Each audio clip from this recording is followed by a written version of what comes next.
And this is what we are trying to do, because, you know, if you can get your hand on the doorknob, you can turn it and walk through.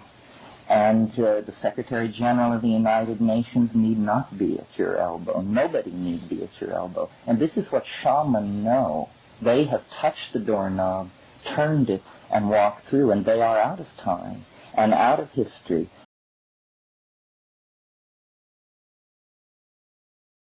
My name is Terence McKenna, and I'm a philosophical gadfly and shamanologist, writer and lecturer. Ruth assured me that you were so familiar with my work that probably we could handle this meeting as a dialogue after a short introduction to some of the things that I'm interested in. So we'll attempt that. I'll talk for a few minutes and then we'll see if we just can't sustain a conversation about the aspects of these things that interest you. If any of you have read The Invisible Landscape, which I am the co-author of with my brother, you know that it ranges over fairly hardcore chemistry and neurophysiology through the phenomenology of shamanism and on into a fairly extensive discussion of principles of ordering in the I Ching.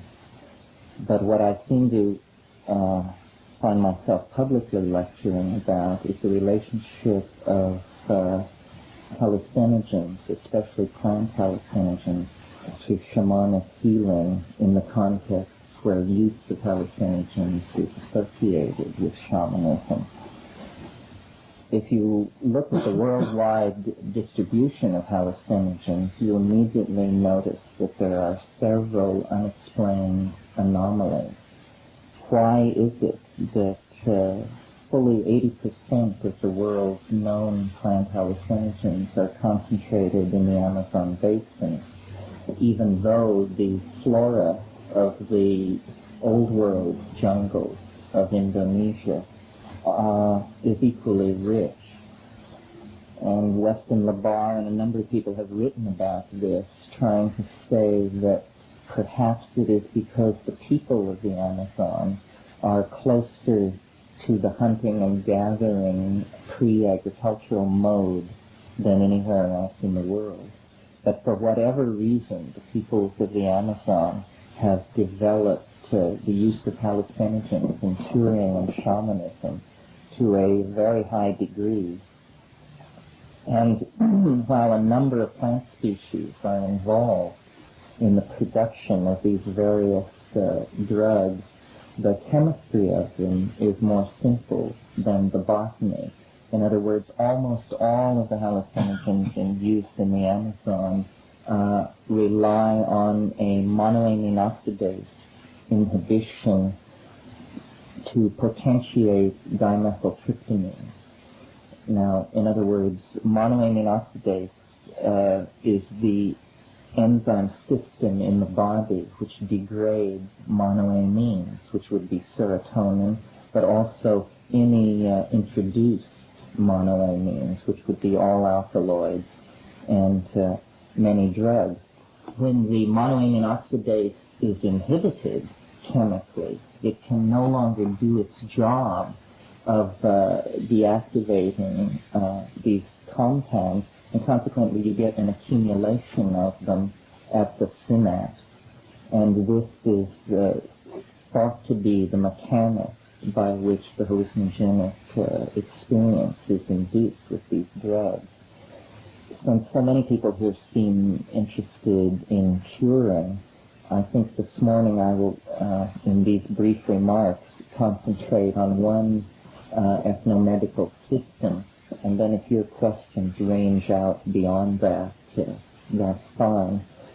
But I want to concentrate on this one ethnomedical system because part of what I am trying to do is to get researchers like yourselves to look more closely at this. There are a number of unanswered questions. In fact, I would say more is not known than known.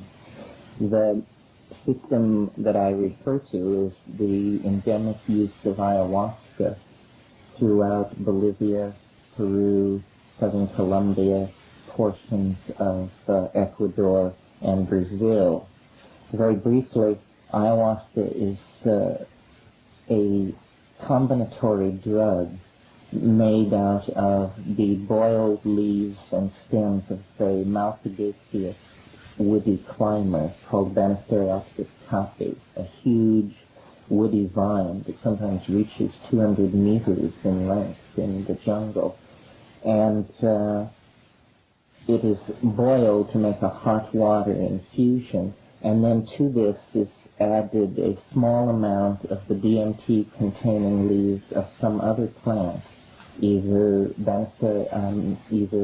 Diploteris tabarena or Psychotria viridis.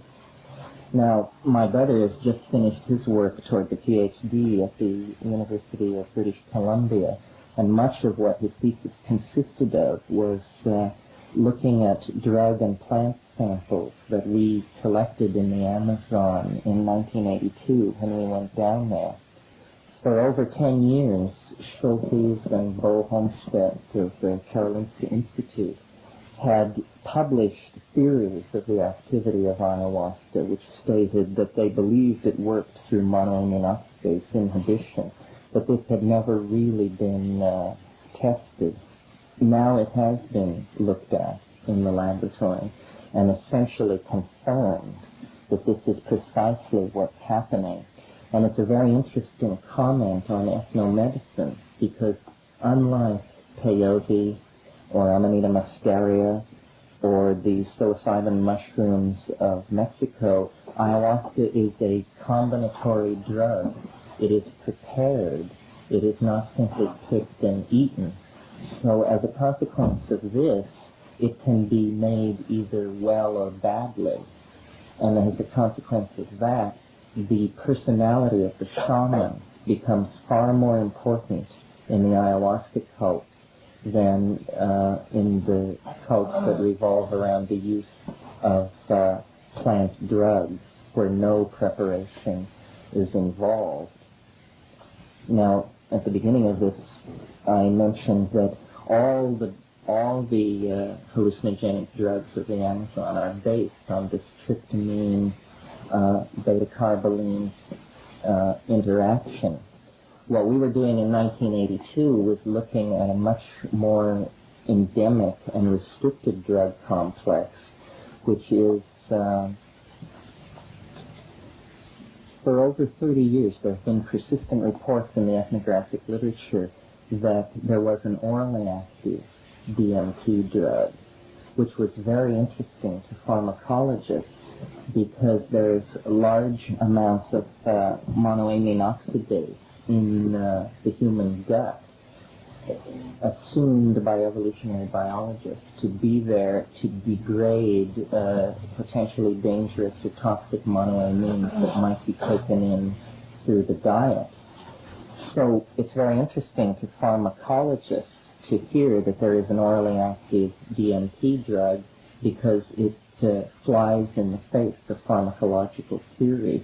It should be impossible. And the pharmacologists said that if there was an orally active DMT drug, then it must be complexed with an MAO inhibitor to make it work. So what we were doing was going down there and visiting various shamans in various places, persuading them to make the paste for us, making voucher specimens of the plants that went into it, and then taking the voucher specimens, the pickled material, the air-dried material, all of this stuff back to Canada. And our assumption was that we would pretty much confirm Homestead and Schultes' assertion that this drug also worked by monoamine oxidase inhibition. It now appears not to be so. It also appears to be,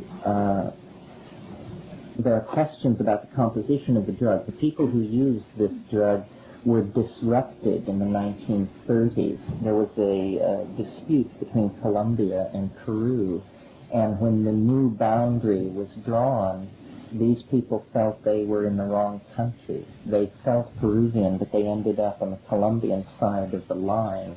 The Putumayo River was set as the new border.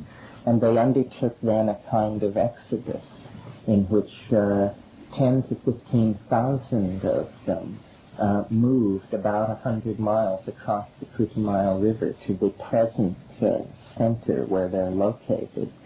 And in that process, we believe that the knowledge of the drug was severely compromised.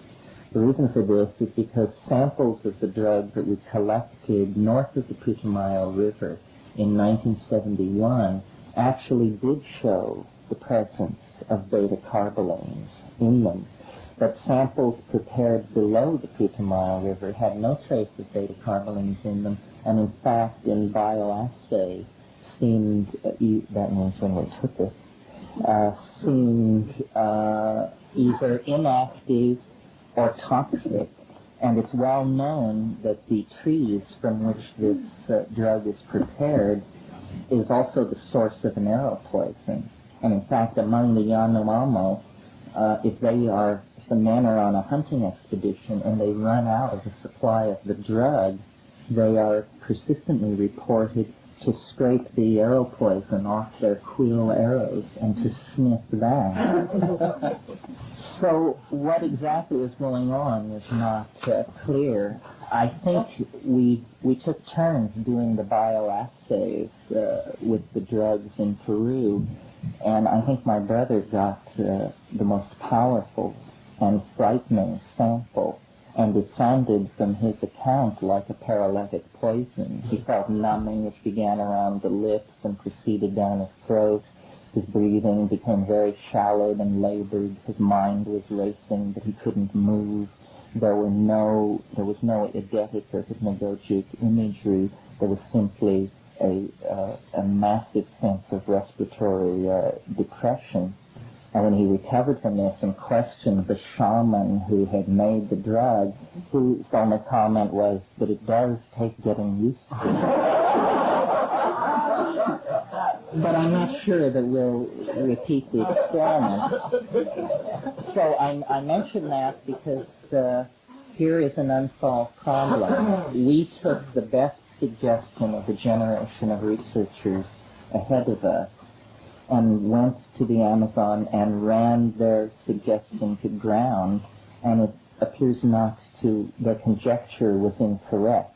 These varroa-paste drugs don't work through MAO inhibition. So here is the continuing unsolved pharmacological problem. If any of you find yourself doing field work in the Amazon, this is one to bear in mind. The ayahuasca complex that I mentioned earlier is much more accessible and in fact is perhaps the most widely distributed psychedelic drug-taking complex in the world.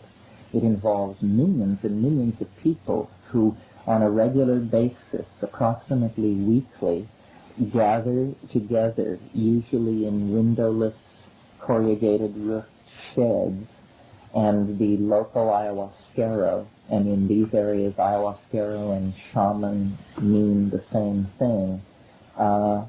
He leads the group in the taking of this drug, and a number of people come to these sessions because they have medical or psychological problems. There is no distinction made. Many people come to these sessions out of curiosity. A certain percentage come with the attitude that they're going to take a psychedelic drug. In other words, that this is a visionary experience. And this phenomenon of taking the drug is completely embedded in the people's lives, and very, very efficaciously so. They call it la purga, and in fact harmine, the main monoamine oxidase inhibiting constituent of ayahuasca, actually is a strong anti-worm remedy. And this is important and definitely gives the people taking ayahuasca an adaptive leg up on everybody else, because intestinal worms are an endemic problem in these areas, and I believe there's no question that if you're taking ayahuasca every couple of weeks, you're probably staying fairly free of this. The curing scenario of the ayahuasquero is easily identified to the curing scenario of shamans worldwide. In other words, it consists of magical songs, the blowing of tobacco smoke over the body of the patient, the laying on of hands, the sucking on the afflicted part of the body to remove a magical object which may or may not be visible, the interpreting of visions, and this sort of thing. The ayahuasquero really functions as the hierophant for these groups of country people. And I might say a word about the context in which all this is happening. Though ayahuasca is used by deep forest Indians, and they have their own folk ways about it, it's really a mass phenomenon of displaced Indian and mixed mestizo populations. What you have in the Amazon are relatively new cities, new if we mean by new, built within this century. Iquitos in Peru arose first as a consequence of the rubber boom. Any of you who saw Herzog's film Burden of Dreams, or not Fitzcarraldo, got a good idea of what Iquitos is like. Pucallpa is a much newer city in the south of Peru, and is essentially 50,000 Indians have come out of the jungle to work in the sawmills and to create a tremendous pocket of syncretic foment where folk beliefs, shamanistic practices, languages are all in a state of homogenation, and very rich for those people to live in, very rich to do research in. And it was there that we found the ayahuasquero, who seemed to us to have the most, as we say in Hebrew, he was mamash, he was real, he was had a sense of existential authenticity about him. And then in the laboratory, we backed that up. His stuff was consistently stronger and better made than anyone else's. So Kat and I spent 6 or 7 weeks with these people. We just moved in with them. We took ayahuasca as often as we could arrange to do, which was at least once a week and sometimes twice a week. And we can attest to its curative powers, because the peaks of ayahuasca taking were interspersed with the trenches of salmonella infection. And each time we got salmonella, we would ask the shaman to move up the next ayahuasca taking day, and that would give us about 3 days grace before the next bout of salmonella. It was a terrific problem. If you know what it is, you know what I mean. If you don't, you're lucky. So I can answer questions about this from many different levels. I guess before I open it for discussion, since so many of you seem to be interested in curing, I should describe, and maybe Kat can help us with, our impression of what is going on in the curing. Naturally,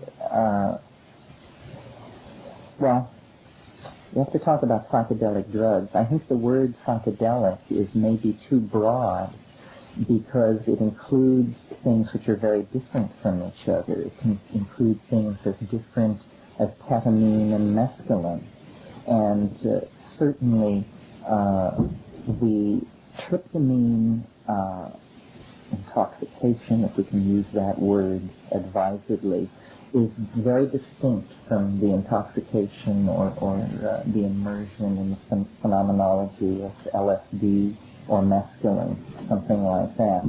In our cultural context, DMT is almost never encountered, and when it is encountered, it is usually smoked, and it's very, very brief. It onsets in about 45 seconds.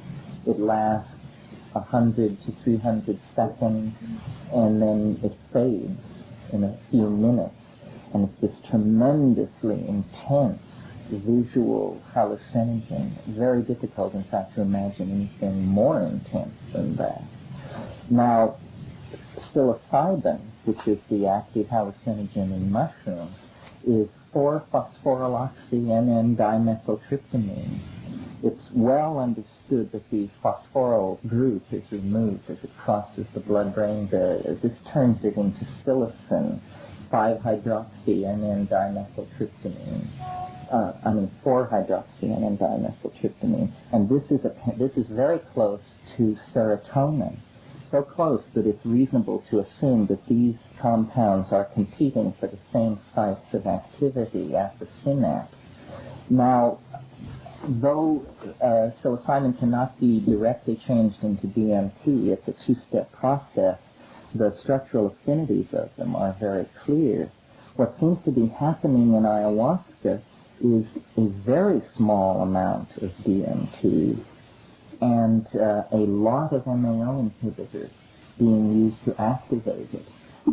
And I should talk about these MAO inhibitors in ayahuasca. They are harmine, harmaline, tetrahydroharman, the family of compounds known as beta-carbolines.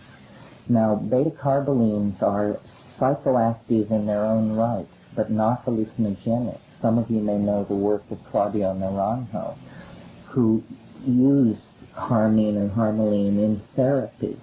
But if you study his work on the subject very carefully, it becomes clear that fully half of all the human descriptions of the psychoactivity of beta-carbolines come from one subject, and massive doses had to be given.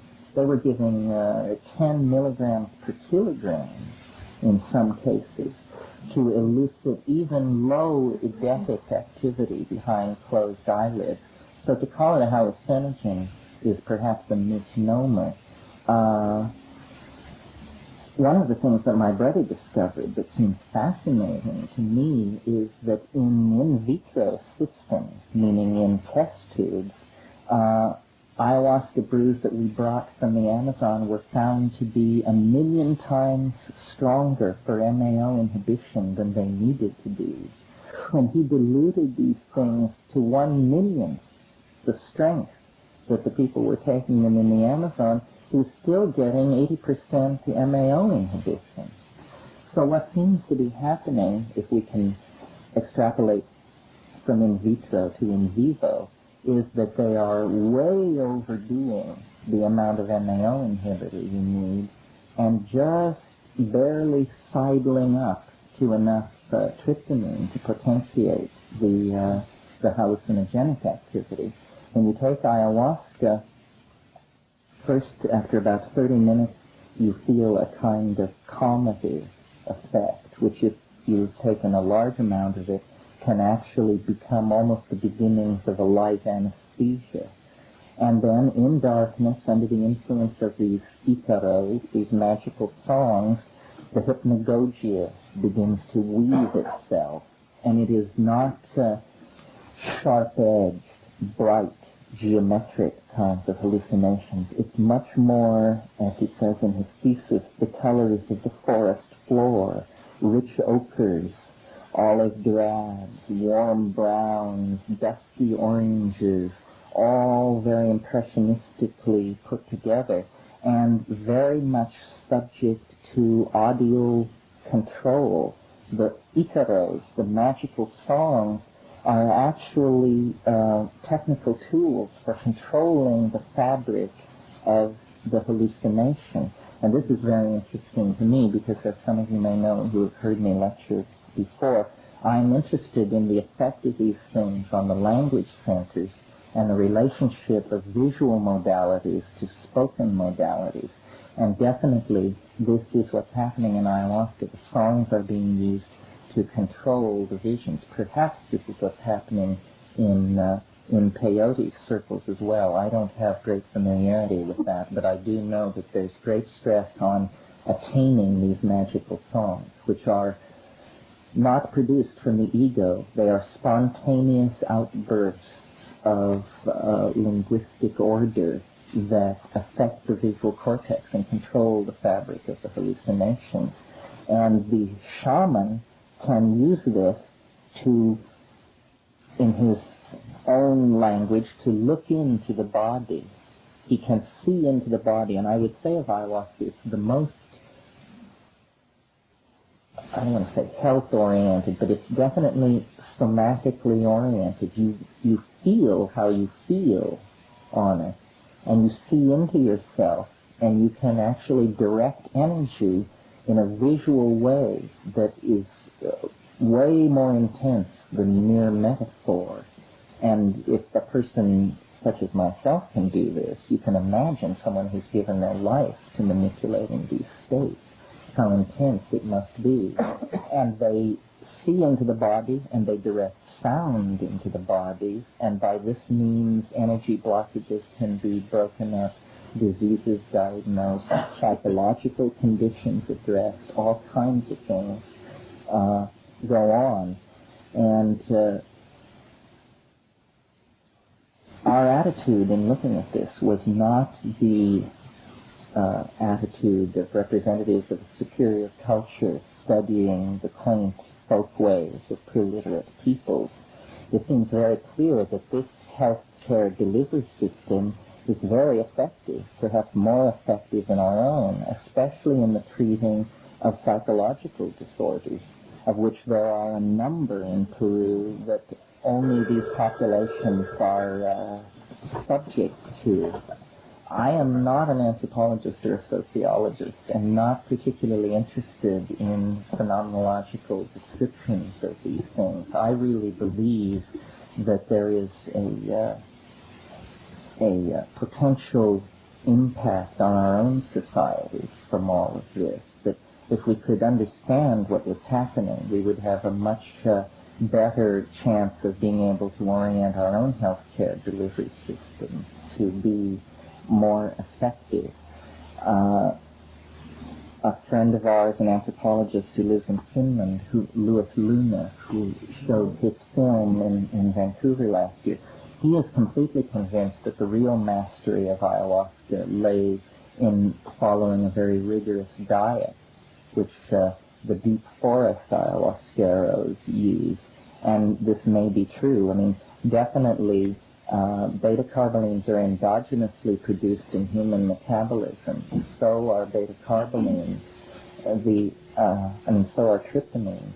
And the peculiar diet in the Amazon anyway, which is high starch, low protein, high sugar, very few green vegetables kind of diet, may predispose these people to accessing ayahuasca more easily. Kat had no trouble getting off when we were being dosed down there. I had more trouble, and I think it was simply a matter of the ratio of the compound to body weight. I was definitely the largest person in any of these sessions, and the same amount is doled out to each person. And you're not in a context where you can say, I'd like to take more, please. You just have to go with what's going on. But we also, our informant prepared several bottles of ayahuasca for us. And in a series of experiments in the United States, when we got back, we verified that it is not only a hallucinogen, but it can be a terrifyingly intense hallucinogen if errors in dosage are made. It can be, I said after I made my error of dosage, I never hope to be more stoned than that. So that's what I offer to you as interesting perhaps to you in your own field. You must be aware that I have other wrinkles, the extraterrestrial angle, the end of history angle, several different things, but all of these things were inspired by our belief that these Amazon peoples have a technology for exploring the modalities of the unconscious that is centuries ahead of us. I mean, we are at the very beginning of exploring the unconscious. The Freudian and Jungian models, which You can think of the Freudian model as embedded like a black dot in the center of the Jungian bullseye. Each theory of the unconscious claims more and more territory as its own. But what I have become convinced of from using these hallucinogenic drugs is that the major portion of the unconscious has very little to do with human beings.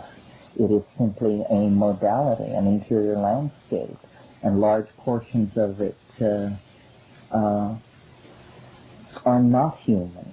You could almost make the cybernetic metaphor of ROM portions of the unconscious. ROM stands for read-only memory.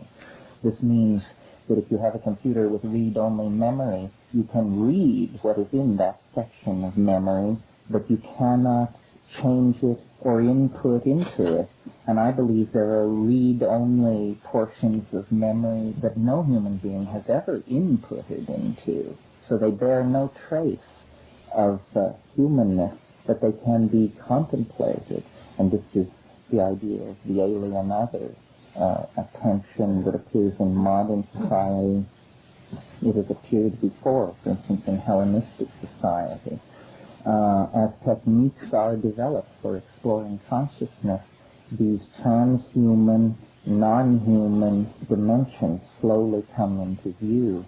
It appears to be a co-equal dimension of existential validity, which our cultural and linguistic programming has blinded us to rather severely. Now, of course, we're returning to look at it again in the larger context of the entire intellectual thrust of the 20th century being an effort to recapture and understand archaic forms of thought. This is why our fascination with the unconscious, with drugs, with shamanism, with forms of art like cubism and this sort of thing, because we are trying to give ourselves cultural balance by harking back to a time in ilio tempore, a sacral time, a time before history. And these drugs are the means to do that, properly understood. Our problems on this end are simply the baggage of cultural and legal and conventional assumptions about what these things are. And there's a great deal to be learned from these shamanic societies and conventions. However, I call myself a shamanologist, to set myself aside from the people who claim to be shamans.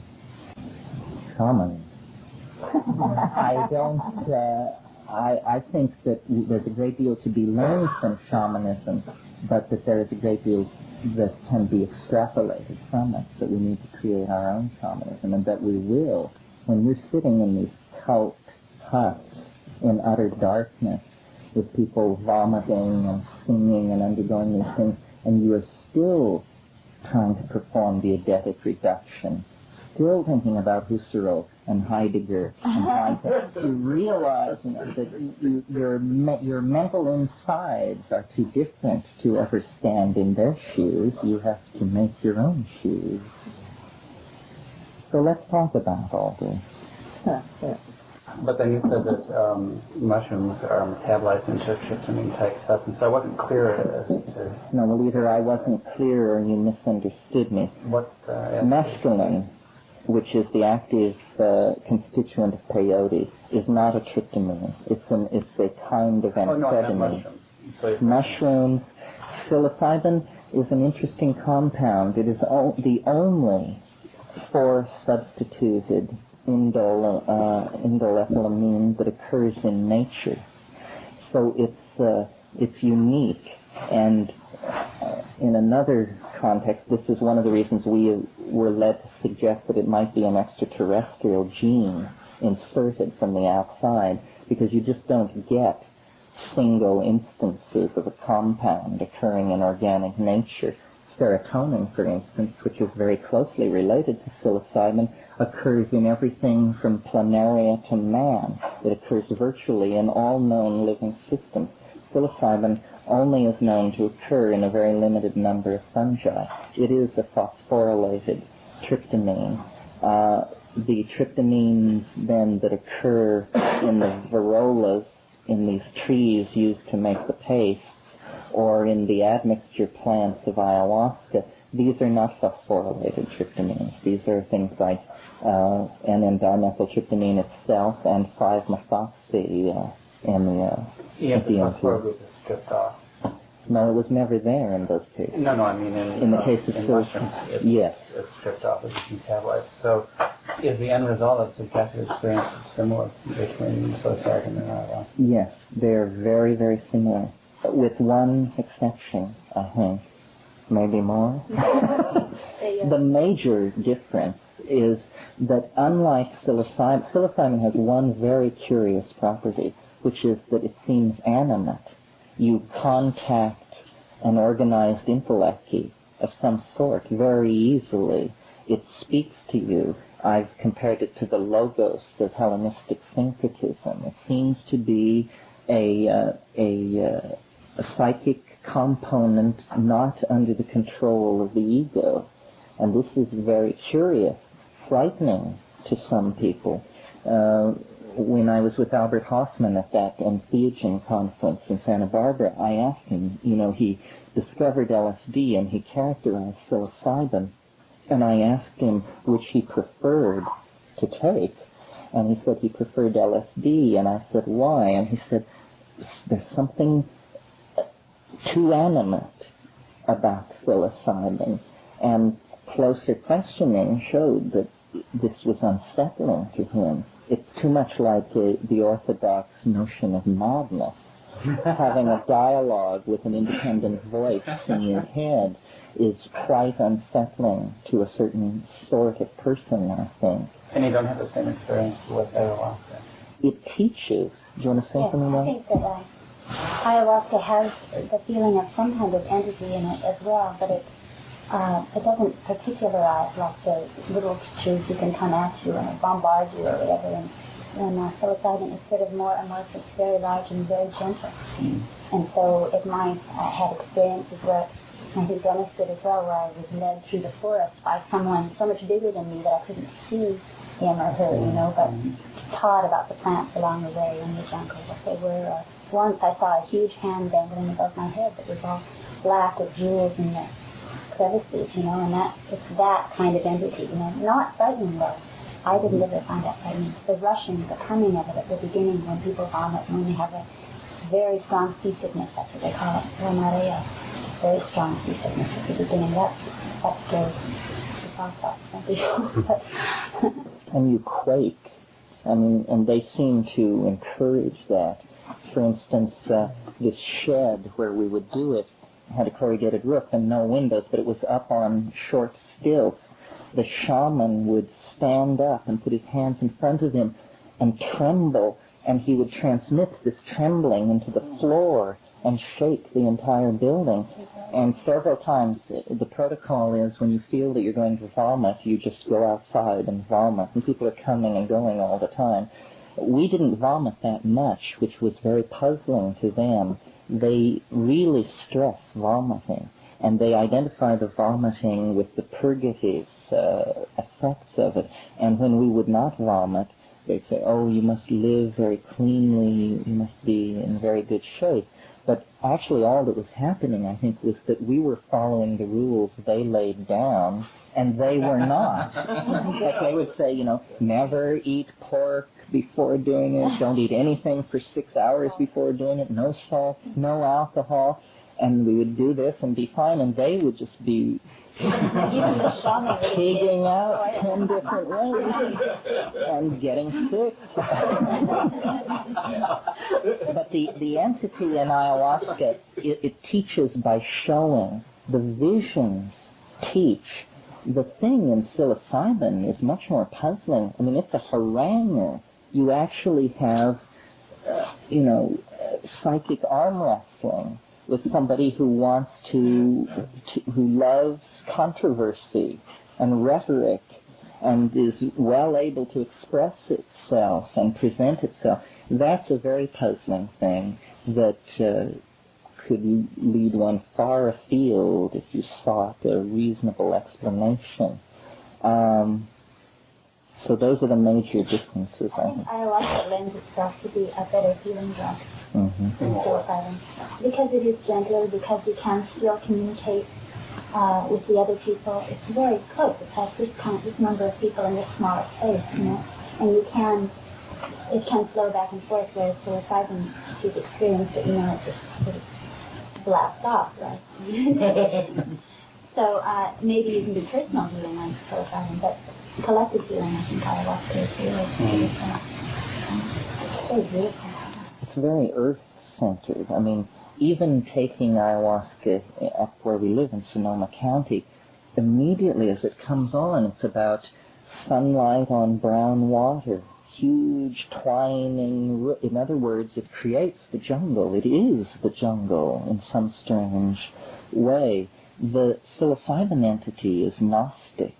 It points to the center of the galaxy. It talks about ending history. It's full of a sense of crisis and the need for activity and humor, but this intense desire for change. It is not a drug of acceptance, you know. It wants transformation of a very radical sort. The ayahuasca seems to integrate, especially into that environment.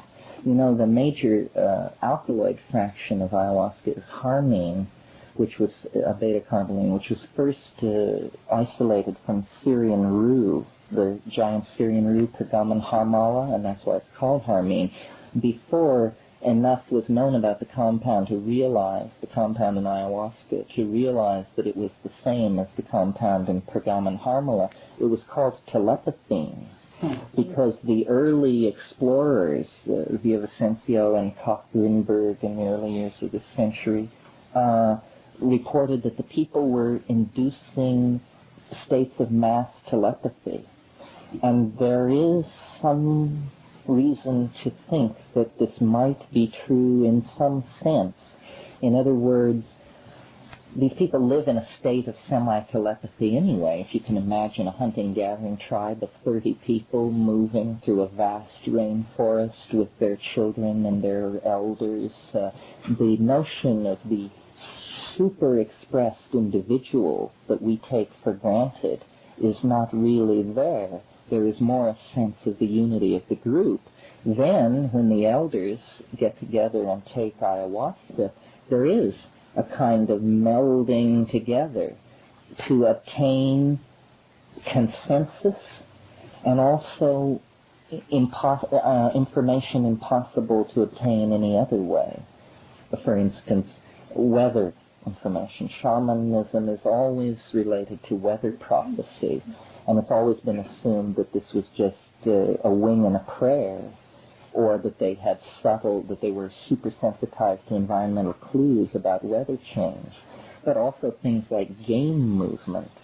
This is very important to know. And for all of these things, ayahuasca was invoked and used. I want to go back to something you said about the personality of mushrooms. I think it's an interesting political comment that mushrooms should be growing here in this country, which is so apathetic and really needs to kick in the ass, I think, to do something. And that we don't have a more gentle type of drug here and mushrooms. And also we don't have a collective format to use it in. The people have to experiment individually and gradually come to decisions over time. Two things. Let's see. First is you describing your brother's experience reminded me of Michael Harner's description of his ayahuasca experience. And he said, after, I guess, going through a kind of death-like experience, that that's why they called it the little death. Mm-hmm. And the other thing was that he said that in their preparation of ayahuasca, there was some tree datura. Did you find that? Tree daturas, arboreal daturas in the subfamily Bergmansia are used in certain areas, rarely, and not in these public gatherings of people. Tropane alkaloids are notoriously difficult to control, And that would be more within a context of brujeria, of real sorcery and witchcraft, and generally tends to be more montane, a phenomenon of the mountains, especially around the valley of the Sibundoy and those places. We never, we grew Budmansias and have them, of course, but we never combined it with ayahuasca because knowing just what the tropanes are like on their own, it seemed very dangerous. You know, some tropanes make you sweat and your heart race. Other tropanes make you fall asleep and your body temperature drops and your respiration falls. And it just seemed like a dangerous area. There are a number. One of the interesting chemical frontiers of all this is these admixtures. In other words, you have the basic ayahuasca, the boiled stems of Banisteriopsis caapi. Normally what's added to that are the leaves of Psychotria viridis, a rubiaceous bush related to coffee, which has a great deal of DMT in the leaves. In the northern part of the range where this drug is being made, where it is called not ayahuasca but yahe,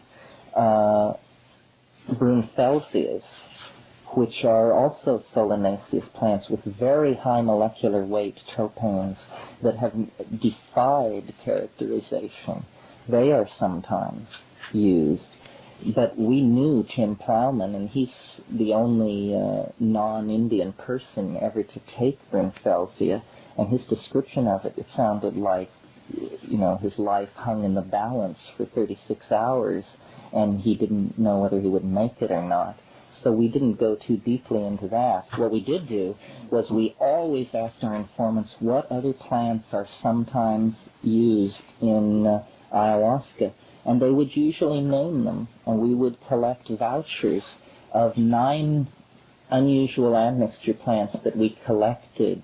Only one, a menisperm, which is a very small family of plants, a menisperm, Arbuta grandifolia, was definitely alkaloid positive, and there's more work to be done there. But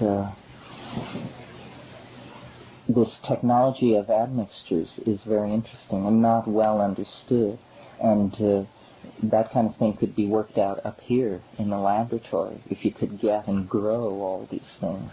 Also, the vast area is the question about mixtures haven't really been asked yet, right? That's right. Places where people could go and That's right. investigate.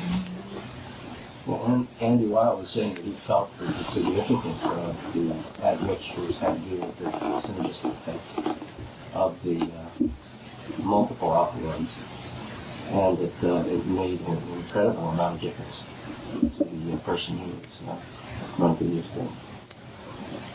Yes, well, that's a weaker way of saying what I said. I mean, ayahuasca is not effective without an admixture. It's an odd experience, but it's not an effective trance-inducing compound or visionary compound without an admixture. You have to have it. Could you contrast what you've been saying with the Muscat? Amanita muscaria? Well, that's an entirely different situation. For those of you who aren't familiar with it, I'll review it briefly. Amanita muscaria is a mushroom that has a mycorrhizal relationship to birch trees that is distributed throughout the world at altitudes above 5,000. Well, no, actually it occurs at sea level too. But anyway, it is highly variable, both geographically and seasonally. And in Siberia, in the Amur River Basin, the Yakut shamans and a couple of other tribes have utilized this for a long, long time. Gordon Wasson wrote a book in which he tried to suggest that Amanita muscaria may have been the basis of the Vedic hallucinogen Soma. The problem with Amanita muscaria, which he freely admitted, is it is very hard to get satisfyingly loaded on it. It is not consistent, and we don't know. There have been various suggestions made that you must roast it over a fire to create a change in its chemistry.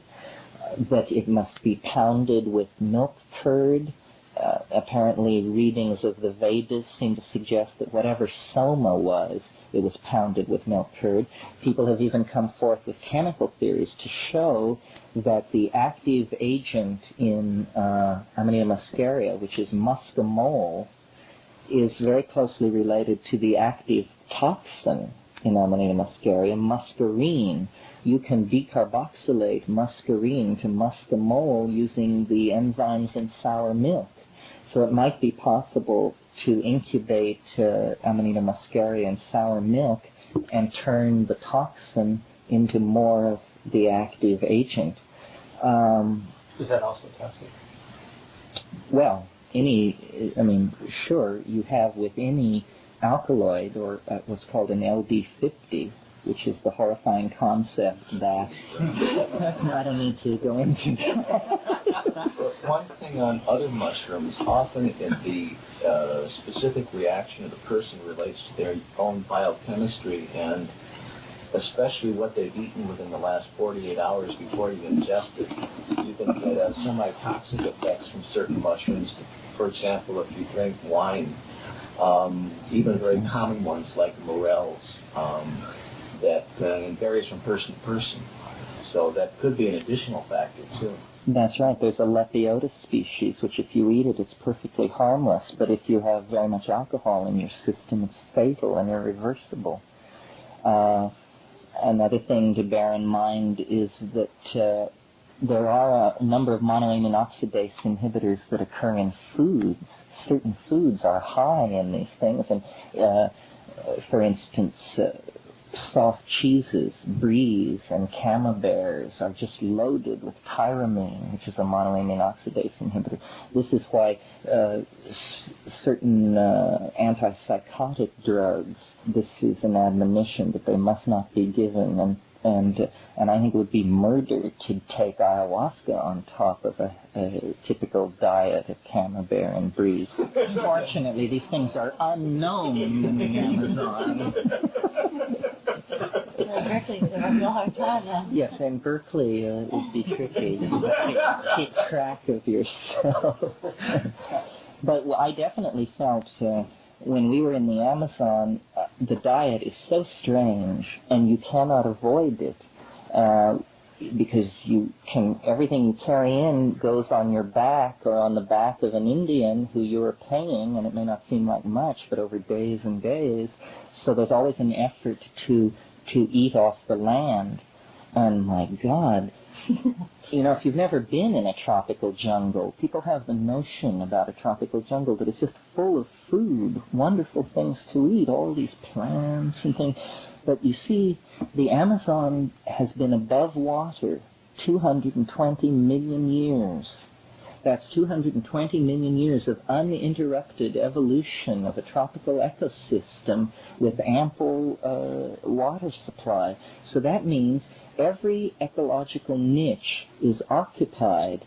Protein is at such a premium, but there is no protein. You could starve to death in the Amazon. There is no protein. Chambers, who's the world's expert on the tropical rainforests, estimates that in the Amazon, 96% of all utilizable organic material at any given moment is in a living system. In other words, only 4% of the organic material is not at any one given time in an organic system. What that means in practical terms is that a leaf falls. 10 minutes later, it's gone. The leaf-cutting ants, the this, the that, it just sucks it right up, And minerals in free suspension in rainwater, they estimate the average flow distance of an ion in rainwater is something like a centimeter before it's uptaken into a living system. So there is no food in the Amazon, and this is one of the reasons why coca is so popular. Coca in the Amazon is not a drug. It's one, a food, and two, an appetite depressant. And this is what they are, and people, no matter how deeply you go into the Amazon, people are outraged at the notion that coca could be thought a drug. A drug is something bad. Coca is wonderful, So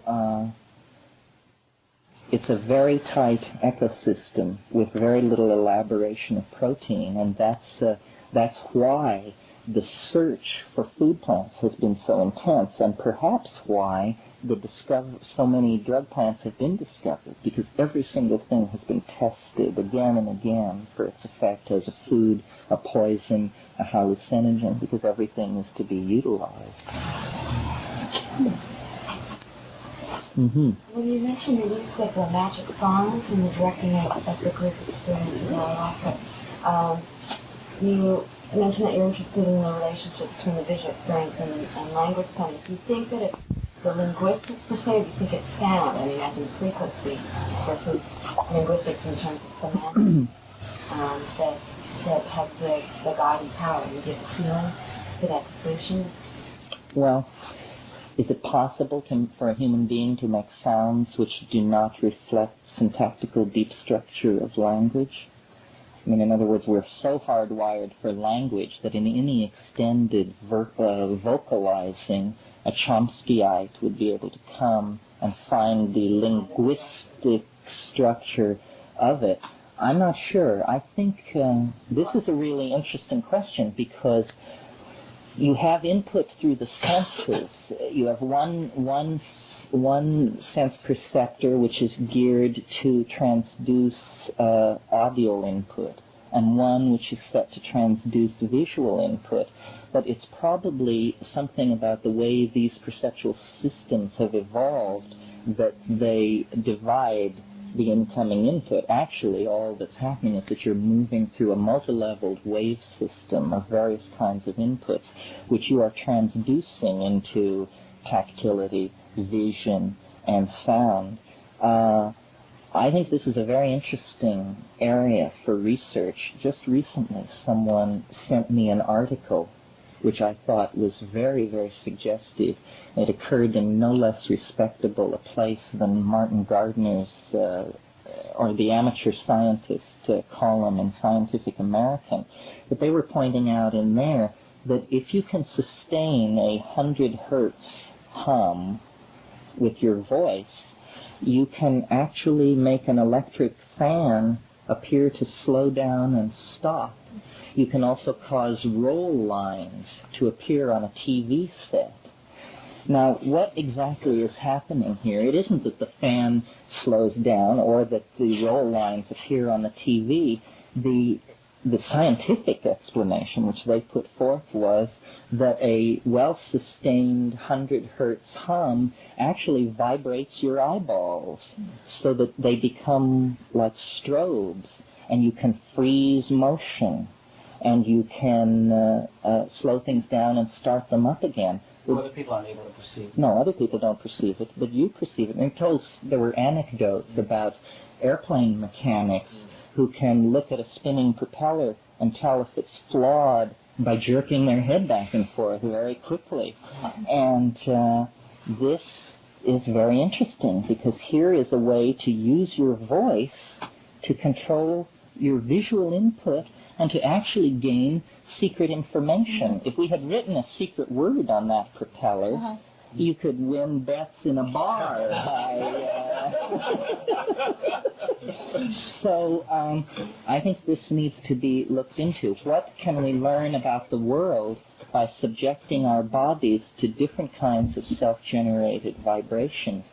And, without the backup of someone like Martin Gardner, I'm sure people would dismiss a rap like that as pure fancy, utterly preposterous. The guy who wrote the article said it was very hard for him. He didn't have perfect pitch.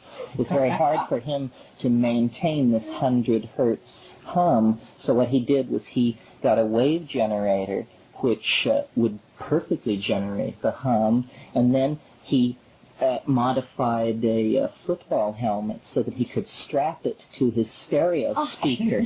So he would rest his chin on his speaker, run this thing up to 100 hertz, and then stop the motion of the fan. Well, this is just an example of peripheral human abilities that we have not explored. I'm sure you all on LSD have experienced the time smearing effect of motion, where you move your hand and it just leaves it hanging there in all of its stages. And people will say, well, your retinas are simply not quenching the previous image, or some problem in the something or other. But the effect is to smear the psyche in time, because the psyche is defined largely by the way the sensory inputs are interpreted. So I think these linguistic phenomena are very suggestive of special abilities. I've said many times, you've probably all heard me say it, Philojudaeus, who was an exact contemporary of Christ, born before, died after, was on a bug about what he called the more perfect logos.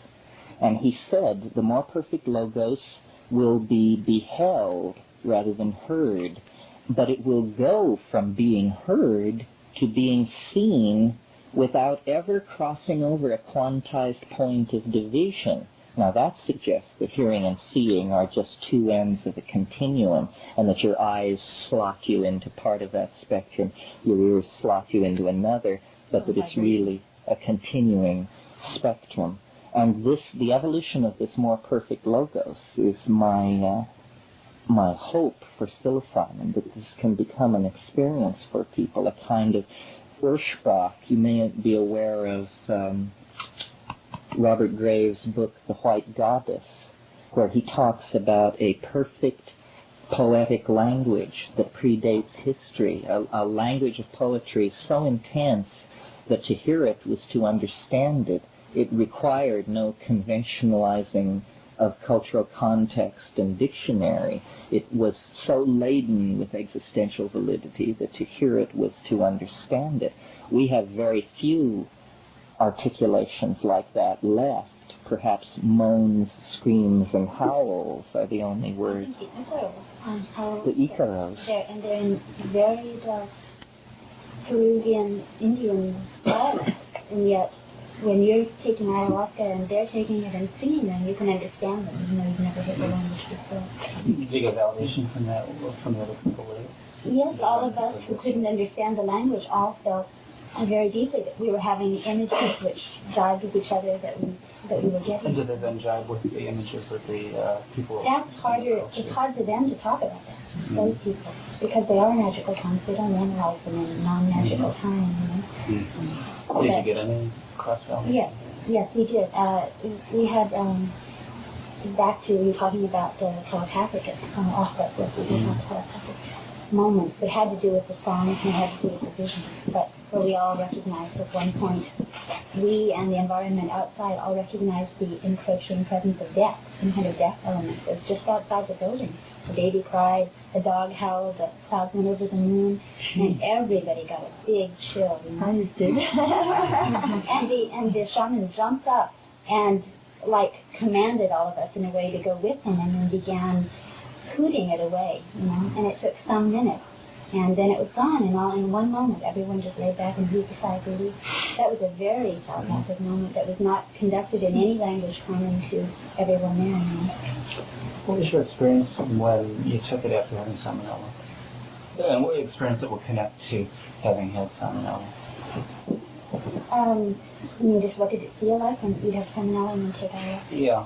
I'm wondering if there were things that you experienced during the ayahuasca trance that were you definitely connected to having salmonella and resolving traveling through your organs, traveling through your bloodstream, being in your stomach and in your guts, recognizing, like on a tiny level, I mean, being a molecule traveling through, you know, seeing the little yellow enemies or whatever, all of those things happen, you know, the healing on that level you can do to yourself.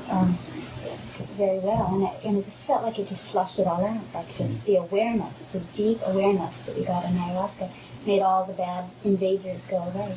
And then they would be gone until we ate some of the It's very much like what Pelletier is doing at UC in their behavioral medicine clinic. But they're not using drug-induced trance-resist meditation. Yes. Mm-hmm. Yeah.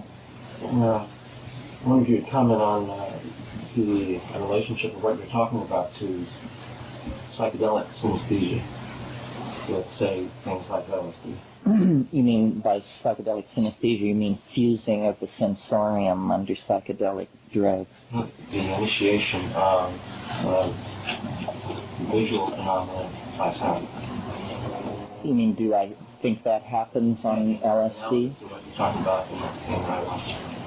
Yes, pretty much, except that it's controllable, you know, and in fact, that's almost too restrictive a term. It isn't that the sound controls the visions, it's that the sound is the visions. And if you want to change the vision, you must change the sound. And so you actually can take control. Ayahuasca is wonderfully suggestive and can be led in a way that these other things sometimes can't be. For instance, one of the most puzzling things that it can do is that you can suggest a motif, for instance, Art Deco, and it will just go to that and flood you with millions and millions and millions of objects, all perfectly exemplifying this very constrained artistic style. And then you can say, no, attic vases. Let's do attic vases.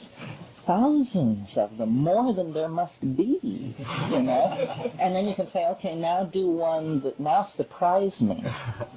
And it will produce an equally aesthetically coherent stream of images that are not referent to any historical period. So then this raises questions, you know, what is fashion? What is style? What are these collective image systems which come out of nowhere, gain great power, and then fade away? And how is it that a drug can command them out of the single human mind? What does it mean that on a psychedelic drug, one person can see more art in an hour than the species has produced in 10,000 years?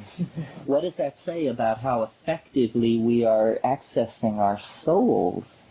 It means, the potential then is so great. You prove it to yourself, you know. It's very frustrating to imagine that kind of beauty, those depths of ecstatic revelation are that accessible to the individual and so totally hidden from us as a group. How can the potential be tapped in our time? By evolving language, by recognizing that reality is created by language and no longer accepting the natural evolution of language, but actually going to work to evolve language ever more rapidly so that we can communicate these modalities. I think that's a lot of what's happening here in these kind of meetings, of trying to put together some of expressing these experiences that doesn't totally violate them and rip them apart. It's a very long process creating a new language. You mentioned at one point transcending the ego, what some of these people experience, whether in a specific human event for each person or was it a collective event that happens when you get off. I ask this because I think it's very intimately connected with what was just mentioned here, the evolution of language, and the tapping of our potential has to do with transcending the ego and its expectation and its linguistic set, mainly. And its control of what we experience. Yes, language has not been examined enough, it seems to me. All the argument over man's place in nature and that sort of thing doesn't take cognizance of the fact that if you want a miracle, then language is the thing to look at, because we know that our genetic component is only 3% or something removed from chimpanzees and this and that. But this thing that we do with sound and meaning is of an ontologically different order. And I am not sympathetic with the people who want to blur the distinctions and say that dolphins talk, ants talk, bees talk. They may communicate, but this is a very different thing, what man is able to do, because for 50,000 years or so, man the species has not been evolving in the Soma type. Soma type is relatively steady. What is evolving is culture. And what culture is, really, is language. Culture is merely the epiphenomenal accompaniment of language. So it is the evolution of language that is changing. And all our ontological, all our religious ontologies in the Western tradition, the insistence on the coming of the Word into the world, the Word becoming flesh, in a sense, man is the Word become flesh. And what all this leads to, I'm not sure. I often like to think that our map of the world is so wrong that where we have centered physics, we should actually place literature as the central metaphor that we want to work out from. Because I think literature occupies the same relationship to life that life occupies to death. And I don't think very many people have thought of it in those Mind elaborating things on that one. Choose testimony of the word truth. Well, in the sense that a book is life with one dimension pulled out of it, and life is something which lacks a dimension which death will give it. I imagine death to be a kind of release into the imagination, in the sense that for characters in a book, what we experience is an unimaginable dimension of freedom. And this is why people like James Joyce, though arcane and difficult to pierce, seem to me central to understanding this, because they're saying something about the relationship of books, reality, and death, that this is a cycle of expansion and understanding that is happening through language. At one time there were no books. And I think what you're saying is extremely perceptive. At the same time, I think there's a meta problem with it, which is that if you take a metaphor of literature, what you've done is you do the same thing that we're doing all the time, which is trying to abstract one element that is the central metaphor. It seems to me the central problem we're in is that it's very difficult for us to give equal emphasis to all possible metaphors, all possible physical metaphor, a biological metaphor, psychological, literary metaphor. And the problem is we focus too much on one thing. We're unable to express, well, not unable, but having great difficulty in expressing its totality. well, see, what you want is a theory of being true to experience. And what we have by centering physics is a theory of being true to itself, meaning physics doesn't contradict itself. They go to great pains to make sure that doesn't happen.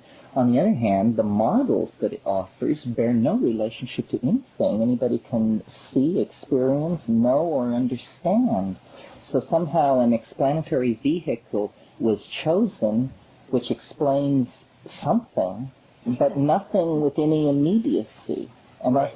Well, what I'm saying is to draw in other things, not to say push out the quantum physics model, but to integrate all of them so that you've got a more comprehensive view and not trying to select one over the other. Yes, but you want it to be true to experience. Yeah. And the entire set of objects manipulated by physics are unseen, unknown. I mean, to take as simple an object in physics as the electron, it seems more remote than the resurrected Christ to me. And yet by invoking those notions, we then created them, to try and find further and further particles. We created more them, and more. that's right. But do these new creations then reflect back on experience? Do we learn then to be better people or more at ease with ourselves? And it seems the answer is no. We just unlock more and more demonic levels of power. But that's the contradiction that physics produces in itself. How they're trying to find a unified field theory for it. But what we need is a unified social field so that we don't cause our extinction. A dialectical process where both the ayahuasca experience and the scientific experience can be integrated.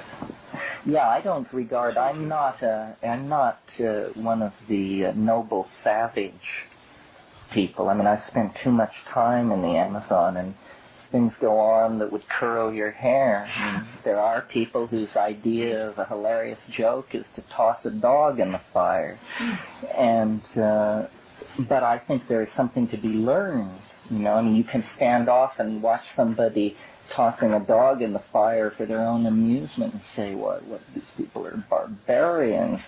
On the other hand, we carpet bomb Asian cities from 30,000 feet in the air. In the name of policy, we don't even call it fun. We're so alienated from what we're doing. So, what's to make of it? Good point. There are a couple things which interest me, and they follow very nicely on this. One is that I would like to hear you talk very briefly, perhaps, about the highlights of what you've called the invisible landscape. What are some of the things that stand out in that? And the other is that I get the impression that you have a very distinct idea of of the direction in which we can evolve. And I wonder if you would say something about that direction, and perhaps those two topics sort of converge. Well, without trying to solve the problem once and forever, let's just say man has a very strong Gnostic bent. And, Gnosticism, dualism, the idea that you don't belong where you are, that you belong somewhere else, that this is not your world, that you're a stranger in it, is symptomatic in modern parlance of what's called alienation. You're supposed to like where you are. You're supposed to see yourself as part of the seamless fabric of being and that sort of thing. However, the people who take that position, that alienation is symptomatic of neurosis, don't realize that the cultural momentum of the last 500 years has made the Gnostic myth a reality. In other words, we have become a menace not only to ourselves but to the planet. And the only way that both parties can save themselves is by a separation. And this, on one level, is the greatest crisis that biology has faced since animals left the ocean for the land. On another level, it appears inevitable in the present social context that we are going to go to space. But we are, the birth pangs of doing this are very destructive. For instance, and I'm sure you've heard me say this, that civilization is a 10,000-year dash to space with the potential to destroy yourselves. History is the departure of a species for the stars, but it takes 10 to 15,000 years, a moment of biological and geological time. But in that 10 to 15,000 year period, if you happen to be unlucky enough to be born somewhere in there, it's going to look like it's all up for grabs. We are creatures of information and the imagination. The monkey, we are already beginning to transform and shed. We don't look like the other monkeys, and we look less like them all the time. Humanness may not even be a monkey quality. It may be something that was synergized in the monkeys, but that is taking that has an inner life of its own. In other words, we, since the early 1950s, have had a notion of the structure of DNA and this sort of thing. Well, it's perfectly obvious that within a century of the discovery of DNA, any species which makes that discovery takes possession of its own form. And we are going to do that in the next 50 years. We are going to design the kind of people that we want to be. And if we don't want to be people, we will design that out of the picture. I think of the picture that the mushroom has of the human species is much more like a coral reef. In other words, it sees our artifactoria as contiguous with our flesh. We make a distinction. But what it sees is an animal which takes in raw material and excretes it in ideological molds. That's what we do. We turn ideas into facts on all levels. And this cannot go on any longer on the surface of the planet with the levels of energy and control that we have brought to bear, because we are now in a position to destroy the whole Earth, or to sculpt, to turn it into a Disneyland, which is a kind of destroying of the Earth. So we have become a toxic force in planetary biology. We feel it, and the planet feels it. What must happen is there has to be a cleavage, and a birth is a good metaphor, because an infant being born can hardly face the experience with anything other than trepidation. The weightless state, the effortless nurturing, the complete immersion in a support system, all that is ending in earthquakes and spasms and pain and anguish, which it must look like a death process. And yet it's a life process. It is necessary for the mother and the child that this cleavage take place. And this is now happening on a mass cultural level for us. To be who we want to be, we have to leave the planet. As Joyce says in Finnegans Wake, up nient, prospector, you sprout all your worth and woof your wings. And could you say that all of the higher forms are in all of the lower forms simultaneously? Yes, what's the word for that? Implicate. They are implicate in the lower forms. That's right. But I don't know. It's a great challenge to us to fulfill the things that we can imagine we are capable of. Our imagination is really the sail of the soul. And the question is, where will that sail take us if we will but let it? Well, what is the imagination, or what is its relationship to the unconscious of which you've spoken? Well, its relationship to the unconscious, I suppose it is the unconscious made conscious. In other words, all the mythologies, I think it's Mircea Eliade in Mysteries and Mysteries. He talks about the evolution of human flight and it talks first about shamanic flight, and then the notion of the dirigible and the wright flyer and the spaceship. And he says these ontologically self-transforming images of flight say far more about the nature of the human soul than they do about technology. This is, again, this idea of James Joyce's that man would become dirigible. I haven't mentioned the flying saucer here this morning, but this is one of the things that I think is very interesting. I think flying saucers have been the province of very dubious intellectual cadres for probably long enough, and that it really should be looked at as a totality symbol which haunts human history in the same way that Alfred North Whitehead thought that the color dove gray haunted human history. In other words, it's a thing always present. It is the symbol of the ontological transformation of the human species, and always takes upon itself the accoutrements of the current cultural myth, so that it can be seen as the intercession of the Immaculate Conception, or the descent of an angel, or the current myth is that there are probably advanced civilizations somewhere in the universe, and so that this is what it is.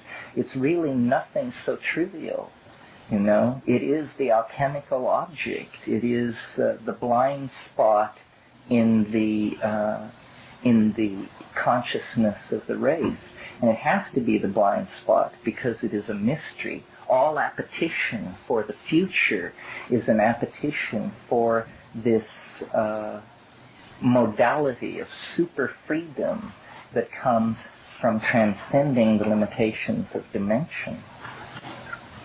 That's why we are so riddled with apocalyptic mythology, because we really do have a prescience about what is going to happen to us.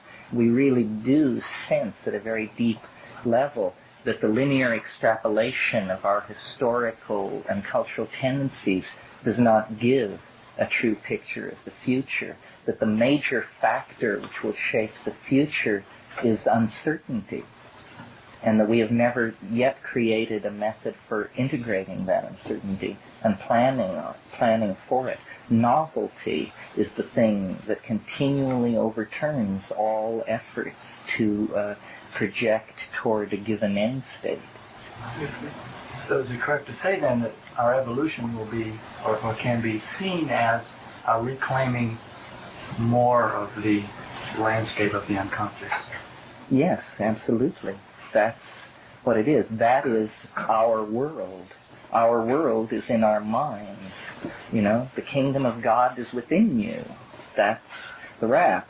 But the point is then, you know, to get a lease nailed down somewhere in the world of the imagination so that you can be part of it. Yes, the planet is simply a precursor of what we will project outward when we have the ability to do so, and this is coming soon. How can we, how would you propose to accelerate the evolution of language? I think that we have to make a very reasoned case to the establishment that the psychedelic drugs have to be looked at in a non-hysterical manner by experts, and we don't know who the experts are. They may not be pharmacologists. They may turn out to be linguists, or they may turn out to be jugglers. But we have to recognize that what we're talking about when we're talking about the advancement of human evolution is the evolution of the human mind. And these drugs, and do it, you know, before the argument was whether it should be called a hallucinogen or a psychedelic or an entheogen, they were just called consciousness-expanding drugs. And that really, as a phenomenological description, is more useful than these other things. They expand consciousness. Well, therefore, we should be really bearing down on them, because the problem is we don't have enough consciousness, and we don't know how to direct it and sculpt it and orient it toward our own salvation. So we can't just take our mental states as given, as somehow sacrosanct, and therefore not to be tampered with. We have to actually begin to engineer them. And Arthur Koestler has made this point. This is not big news, but there's some resistance to it. Again, I think a recursion of dualism in a more dangerous form. The dualism of the natural and the unnatural. Yoga is natural, drugs are unnatural. All these dichotomies. I mean, who can argue with the notion that dualism is the root of all evil? How could it be otherwise? A question relating to this is that there's something, we have all this choice, we have all this power, and yet we are also prone to a great many powerful mistakes. And there's the element of that which happens spontaneously through us. And this is part of that dichotomy too. Where do we leave off engineering and let that which is beyond us do it through us? You mean the thing which is leading? Yeah. Well, we need to open a more coherent dialogue with the thing which is leading. Again, the reason I am somewhat immune to political anxiety and that sort of thing is because I really do believe there is a control system that is larger than any human institution. I don't believe that the evolution of fate on this planet is in the hands of the Communist Party, the Catholic Church, the Jews, Wall Street. It isn't. No one is in charge. What is in charge is the most intelligent life form on the planet, which happens to be transhuman, not human.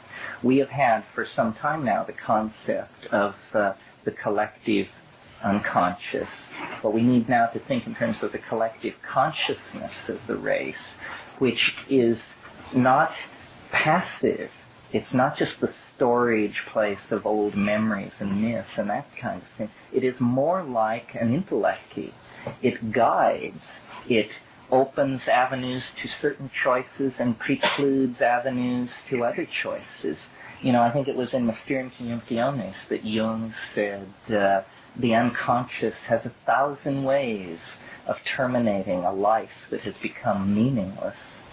A chilling notion. And what he meant was, you'll step off a curb and be hit by a bus because you didn't look. But the real analysis is that a decision had been made at a higher control level to just fling you away. Well, how much more disturbing it is to think that that could be possible on a global level.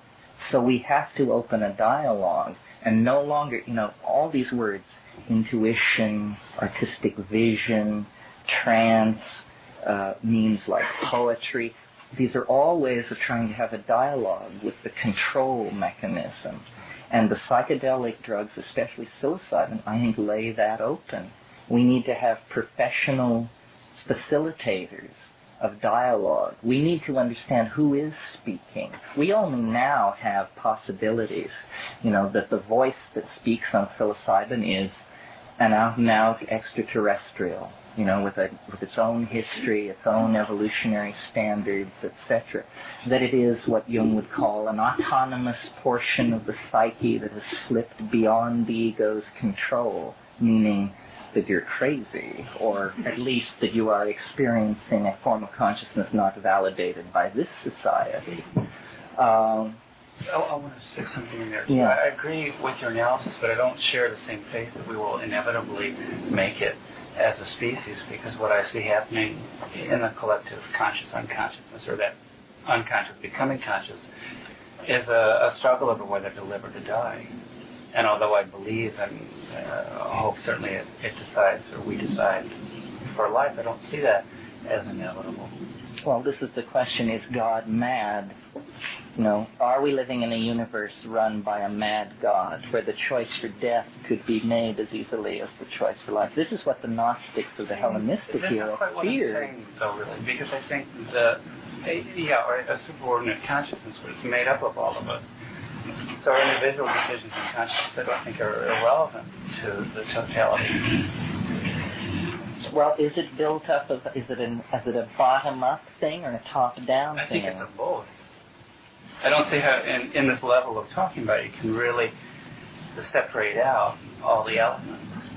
If you talk about cells in your body, they don't go off and live a life of their own. It's all coordinated, but it isn't coordinated by one thing in the body. The whole body coordinates itself, and each cell is part of that coordination. And we see the same thing. Yes, that's right. Yes, I see what you're saying. How do we find a local Iowa sparrow? These are not the ones. Well, I'll tell you, a few years ago we bought 10 acres in Hawaii and moved as many of these Peruvian drug plants as we could get in there. So that was 4 or 5 years ago. Now those plants are grown, and hopefully the next time we go back to Hawaii, we'll be able to produce ayahuasca. We're calling it Hawaii-awaska. Other than that, I don't know what to tell you. These things, botanists don't think in terms of live plants. They always make voucher specimens.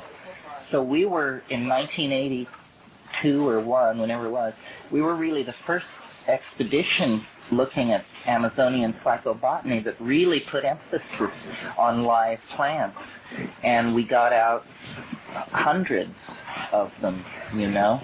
But then growing them, they can only be grown in greenhouses or in a subtropical environment. But eventually we're hoping that researchers who want to grow the plants can buy stock from a place like that and not have the expense of having to send an expedition to the Amazon. I was trying to get Harlan to grow at a Shamanic Institute in Ecuador. And it was just an interesting idea. We were passing back and forth.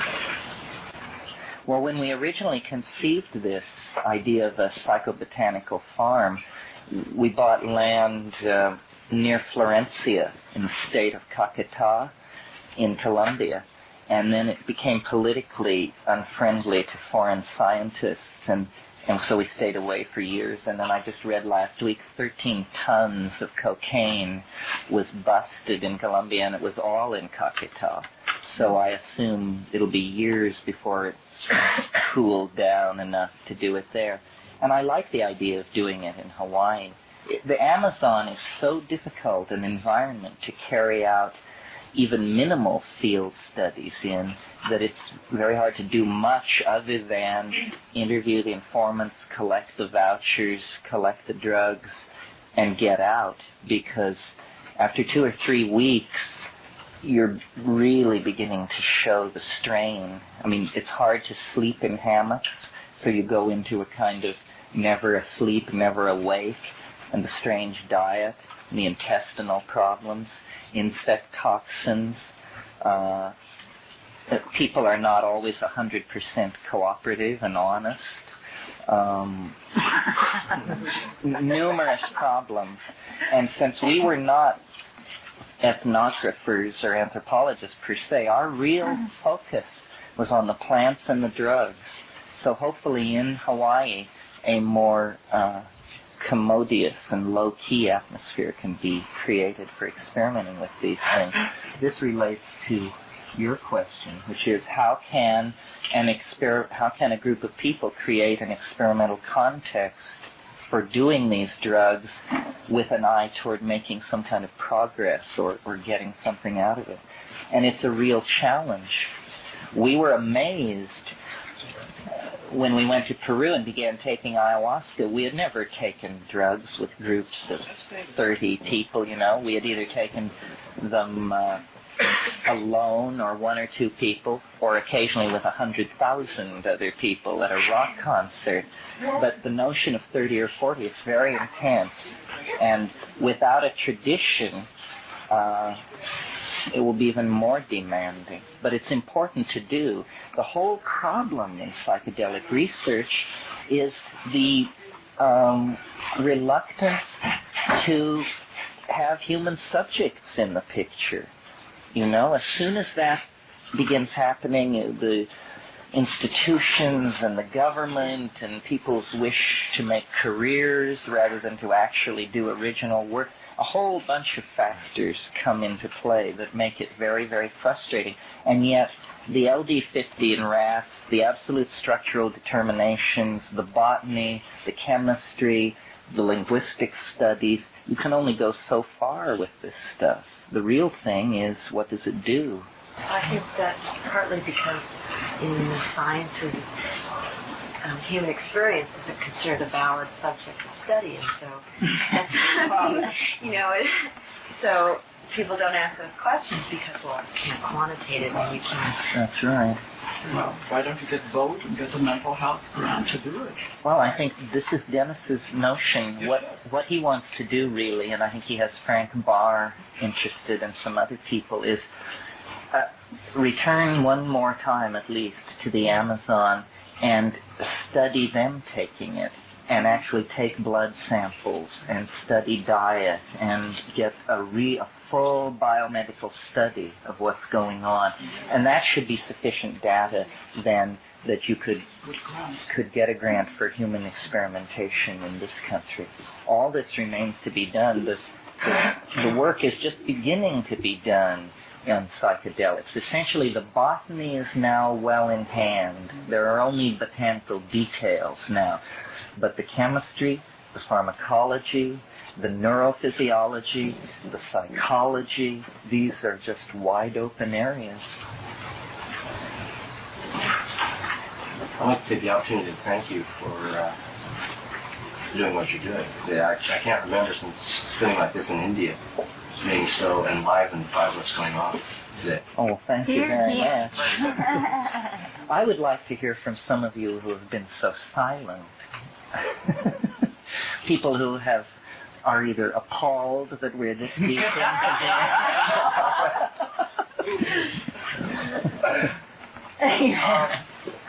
Let me preface the question. All right.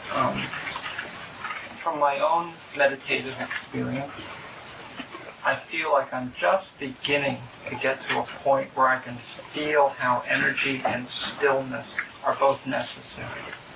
And in like the existential phenomenological sense, they co-constitute one another. It cannot be one without the other.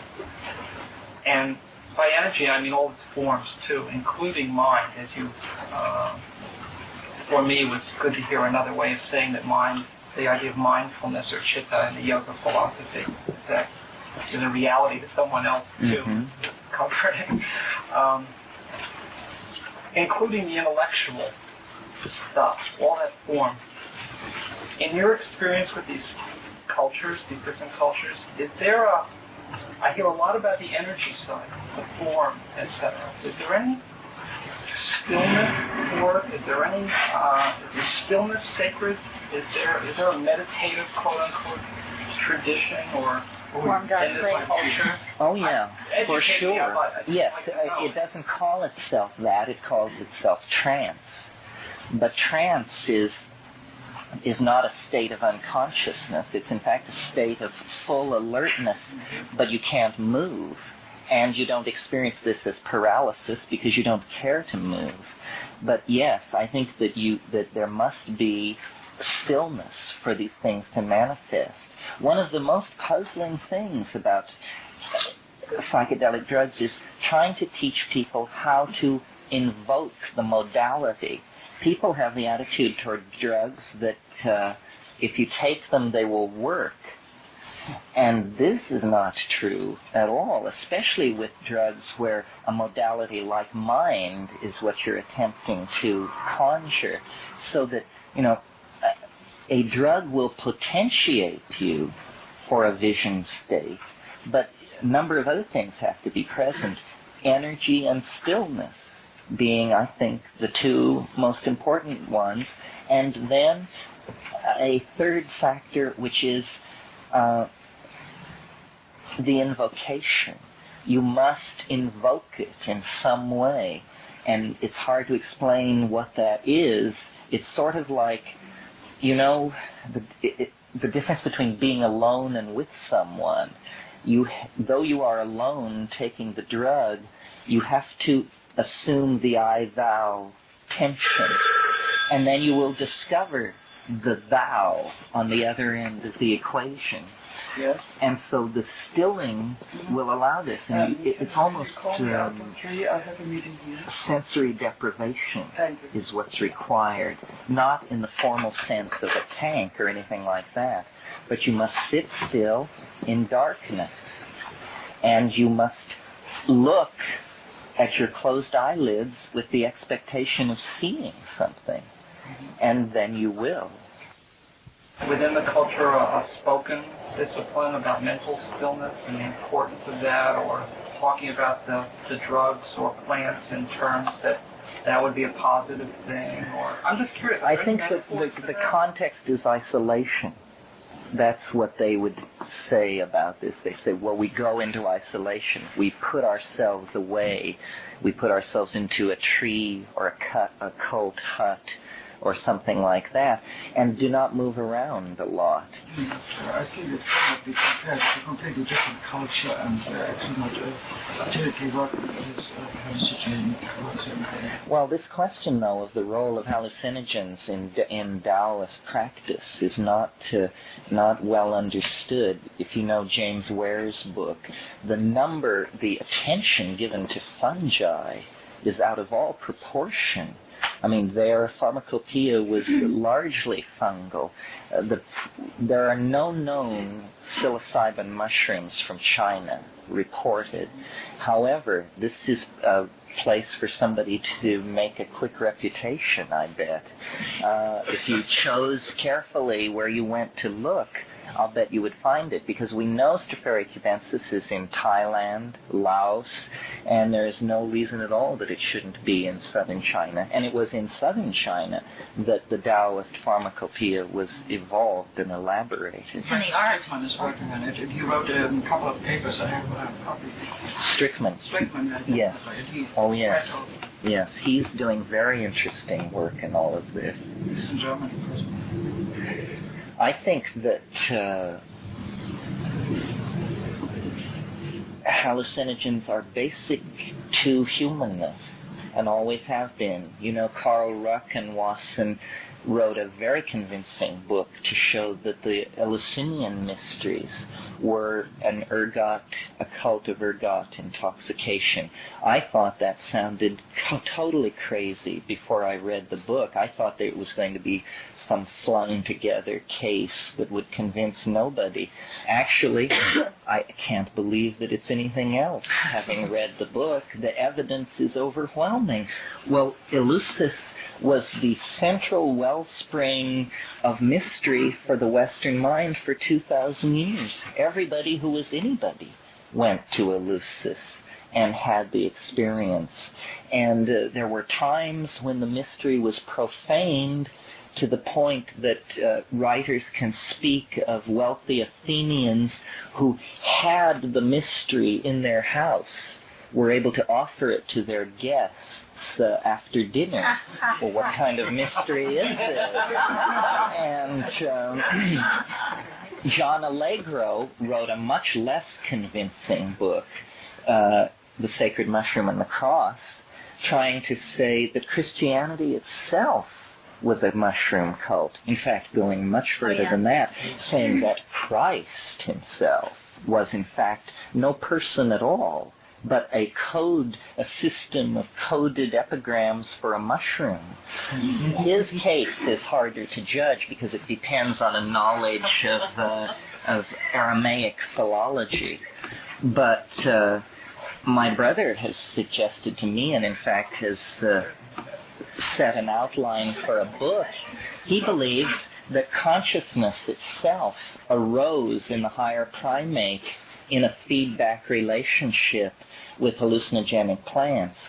In other words, he would go much further than Wasson, who's saying religion was caused by he's saying thought itself was caused by monkeys relating to these plants. And we know from laboratory experiments that if you set monkeys in a situation where they can smoke DMT by just walking up to a pipette and taking a hit, that 20% of the monkeys will refuse food and water in preference to that. Well, now, so yes, that's us. We'd rather be stoned.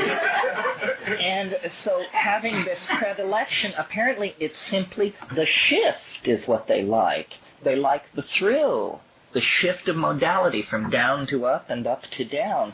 But you stretch that out over 100,000 years, and the next thing you know, you have the integral calculus and the 384-byte chip and all the rest of it. So it may be that humanness is a symbiotic relationship between certain plants and certain monkeys, and that you don't have humanness unless you have the plants and the monkeys together. This is why we may be the heirs of an inhuman culture. In Colombia, once I saw a graffiti, and on my Spanish, I can't get it right, but it was there was a picture of a mushroom, and it said, "Without this, you are not yourself." So this is, Arthur Koestler, I think it was in The Ghost in the Machine, said very clearly that he felt there was no hope for the human species without chemical intervention, that we cannot be the shark-fanged monkey and the possessor of atomic weapons, and that we're going to have to chemically intervene to mute the monkey proclivities.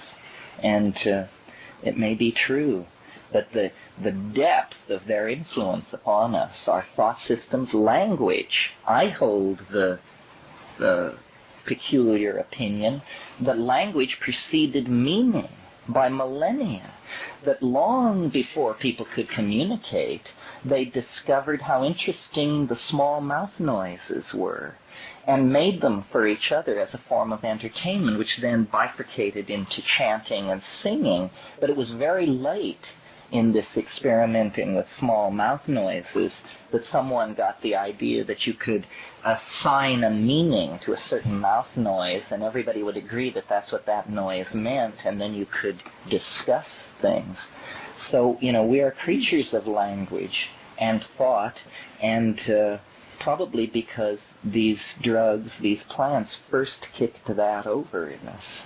I'd like to go back to the drugs and consciousness idea. I'll just stop right there for a minute. There's several ways that a person could take that notion, really, and several different directions that you could go in with it. On the one hand, you could be suggesting that the experience itself of a hallucinatory state is such a different experience from normal waking consciousness that it demands thought to come to terms with it.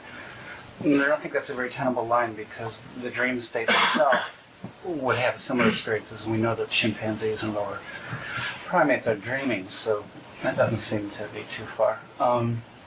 The other way would be to say it's the actual communication with a more developed intelligence that is inducing thought in our species, the way we're doing it now with chimpanzees and teaching them sign language, and they're starting to develop humor and things like that. Mm-hmm. If you want to go that way too, then you have to then get to how did that being itself develop consciousness and start to... it's an interesting line, but I don't think it would stop there. Well, where you wanted to... The way I think of it is a third possibility, a kind of a geometric model, which is just to say, here you have a grid called experience of the world, and then we have waking, so that's a dot on the grid. Then we have dreaming, that's another dot on the grid. But you can't construct a three-dimensional reality till you have a third dot. And this is what the psychedelic experience is providing. It's providing a reference point for the production of new metaphor. So that it isn't, and you really notice this with acid, it isn't the taking of LSD that is so important. It's the talking about it. But having, in other words, the reference point. Remember when we were all freaks and all we talked about was how in the light of acid everything was thus and so and thus and so and thus and so, and it took about 5 years, longer for some of us, to assimilate that, so we no longer had to run around saying how everything was in the light of LSD. We had integrated that point on the grid, and I think that's what it is we tap into worlds of experience, and each world of experience taps, stretches our metaphors, is a boot in the tail for further evolution of language. And that's all the evolution we have now. I said this earlier, but it's a point worth making again. It isn't culture that's changing and carrying everything with it. It's language that's changing, and it carries culture with it. Culture lags far behind. But the evolution of language is the evolution of reality. I mean, this is a cliche, but the challenge of the cliche is to make it operational, so that, like God, when you utter a word, it becomes so, you know. Do you see, what do you reflect on in terms of the origins of the use of hallucinogens and that whole, scheme, sort of the negative, or the, literally we're talking a great deal about the sort of evolutionary potentials, and I'm curious about, examples. Negative potentials. Yeah, negative potentials, and how we deal with those and foresee them. Well, the only answer I can give is probably not a very good one. The forces of, let me put it a different way. The government gets to everything first. And they have been at the problem you asked for 20 years with an amazing little success. I worked for the Department of Interior for a while. I can tell you why. Well, there are many reasons why, but it doesn't seem very pervertible. They were very excited at first, but then, and I think what they got into, although perhaps you can say more about this because you probably follow the literature, they like to give psychedelic drugs to people and then hypnotize them and then get them to do terrible things which they wouldn't remember later. And claims were made that this was possible or being done, but it certainly didn't seem to come into wide application. They also looked at, during the Vietnam War, they built artillery shells which would deliver aerosol DMT. They envisioned dropping one of these aerosol DMT bombs on a Vietnamese town. Everyone falling into this intense hallucinogenic state, and they could just roll right in. But like plans in the 1960s, radicals, there was the fantasy of poisoning water supplies with LSD. Well, it just turns out that there are chemical factors and buffering problems, and it just is not very easy to do these things. I suppose maybe I'm too sanguine about it, and irrationally so, because when I asked this question of the mushroom entity, the perversion of this, I was told that it was good in such a platonic sense that you could only approach it if you were good. So that it was like ethical mercury, a grasping hand would find that it flowed right through it, and there was nothing left. But I may be God's fool, that may be. Certainly we know the Nazis used scopolamine as a truth serum, although now when you look at the data on scopolamine, it's not very impressive. People they lie as much as they tell the truth, so it's a little puzzling as to why. But definitely, It's called the truth serum. That's right. That's right. Also, it has to do with what James calls the cognitive imperative, that things happen because we believe things happen. That's right. And so a lot of the use of all these things may depend a great deal on what people believe will happen. And also technology is the production, is the, you could think of it as the residue of the workings of the imagination. And the imagination is under the control of the superego or the overmind. So that I think technology has a weird way of always escaping the intentions of those who are working with it. A perfect example would be the chip, which makes possible the personal computer. That thing was developed under contract to the Air Force by, I think, Sperry Rand, and when it was finally finished, it didn't work right. It was far too slow. They wanted it for guidance systems of missiles and this kind of thing. Said, this thing is 1,000 times too slow. It's just baloney. It's worthless. Toss it in the wastebasket. But somebody said, but wait a minute. You know what you could do with this? And created, an information revolution that must be absolutely appalling to the forces that wish to control. I have an Apple II computer and a $350 modem, and I can access the Defense Department databases. I can access all the complete shelf list of the Library of Congress, all chemical abstracts, in short, all information in the world I can access from my living room in Sonoma County, and so can anyone else who buys $1,000 worth of equipment. This was not part of the plan. This is, in fact, a terrifying thing. And, my God, these computer networks where, as an example, a few years ago, someone invented a device. This is an anecdote that will give you the idea. Someone invented a little device which looked like a ballpoint pen. And it was a small cybernetic device that could be programmed with a category, like, let's say, stamp collector or sadomasochist. And when you wore this pen, if you got near anyone else who was wearing a similar device programmed with the same word, your pen would begin flashing a little light. The notion was that these things could be sold to people who hang out in singles bars and would create a dimension neither public nor private, a new dimension where people of similar interests could get together completely. So isn't that interesting? And this thing had a range of 20 feet. Okay?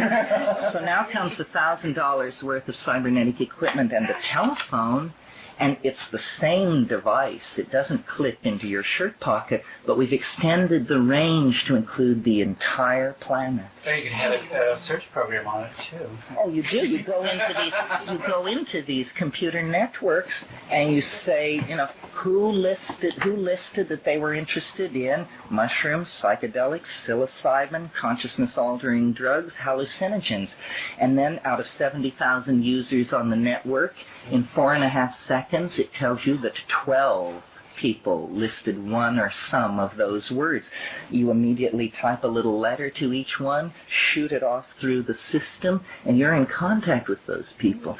This makes conspiracy on a level almost impossible to conceive, a form of liberation. And these kinds of hardwired technologies are simply patriarchal follow-ons to the feminizing of consciousness that is happening in drugs.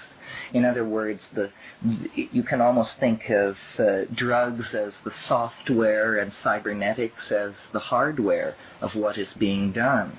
But vast areas are being opened up for human interaction completely unregulated by any kind of institution, and these will create new kinds of social realities. And the computer had a psychedelic experience. Right. It is a psychedelic. It's a hardwired psychedelic experience. People tend to think of computers as masculine, I guess, because the first generation of people who built them were male.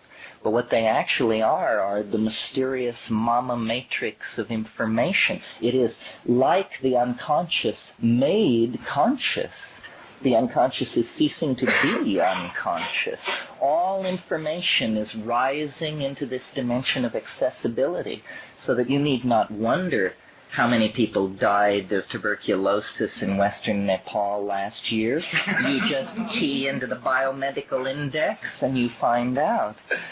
So, and this seems to me, the word psychedelic has been attached to the drugs and confined, but many things are psychedelic. Anything which expands, adumbrates, aids, and supports consciousness is psychedelic, if we take the word down to its Greek roots. So this is very exciting. I'm curious to know how you see the role of the I Ching and all that. Ha ha ha! Such a question so late in the game. Well, the I Ching, you asked about stillness concepts. The I Ching is a very old system of something that was created out of a combination of Taoist yogic techniques and mathematical curiosity. What was happening, I think, was that in states of deep meditation, modalities were observed. It says in the Siddhara Pundarika Tantra Sutra that when the Buddha attained enlightenment through the night, he watched the causal uprising and downflowing. And this is what you see in these deep states of, it's called stilling the heart meditations. You see the passage of modalities of some kind, their elements. And the Chinese noted that there were seemed to be 64 of them, or you only needed 64 terms to describe them. And they sensed that it was something about time. But they had their linguistical and categorical imperatives were such that they didn't see it the way we would. They assumed these things to be like archetypes. What I suggested was that they were actually varieties of time. And actually there was a 16th century Chinese philosopher who pulled this all together out of the ancient sources and said, you know, the hexagrams are descriptive of time. They're hierarchically structured at many levels, so that on one level, hexagrams are influencing a situation and passing away at a rate of many a second, and on another level at a rate of many a minute, and on another level at a rate of many an hour, and on another level at a rate of a few per century. And it is the interpenetration of these modalities on various levels that finally issues into what we call the here and now situation. And it's too complicated to go into here, but there is a way of looking at the sequence and structuring it that allows you then to draw maps of novelties, ingression into time, to create a completely non-scientific theory of time that is nevertheless not occult, meaning has no hidden elements, and is completely mathematical and predictable and self-consistent. This was more my question, in that you're talking about information structures being generated in new ways through computers, and the effect of the I Ching in our culture as it enters our culture and restructuring our perception of time. And if there's a conflict, because the computer structure, the logically generated, internally consistent structure, and the I Ching is an illogical but also internally consistent structure. Well, like DNA, these very large systems with very large numbers of elements can have irrational inputs and still have everything end up in the right place at the end. I mean, if you read Prigozhin's work, where you discover that global rules govern situations which, when analyzed very locally, appear highly chaotic. And this is what the I Ching is saying. I mean, here we have a world which appears highly chaotic, but which, when analyzed at higher levels, turns out to be describable by very rigorous methods. So the converse is true, too, that what seems to be a very orderly structure in a computer network is on a higher level actually chaotic. That's right. This problem of order and constraint is a very difficult one. For instance, a sociologist can tell you that in the next 12 months, I don't know what the number would be, but let's say 30 people are going to jump off the Golden Gate Bridge. Well, now, so then someone jumps off the Golden Gate Bridge, not because they're despondent, they've lost their job, they just don't want to live any longer. Are they free? How free are they if at the end of the year we look at the record and say, yes, it certainly is true, 30 people jumped off the bridge just like you said they would. So apparently there was almost no freedom in the total system. It came in right on the dot. Yet every one of the people who jumped off the bridge felt they were making a completely independent choice, exercising free will. Were they free? Which goes back to what we're talking about truth throws and things like that. And are we creating that through our beliefs, which is the same sort of thing we're doing to predict statistically? Perhaps, or it may be something else. It may have something to do with how probability works. Yeah. It's not clear that probability is a good way of describing nature. The only time we get randomness is when you examine the output of a random number generator. There is no other process in nature that can be relied upon to produce random numbers. Yet we use the notion of randomness Our entire physics is probabilistic and statistical, with the notion of randomness, a very unexamined philosophically notion centered right in the middle of things. And it may be a kind of fudging.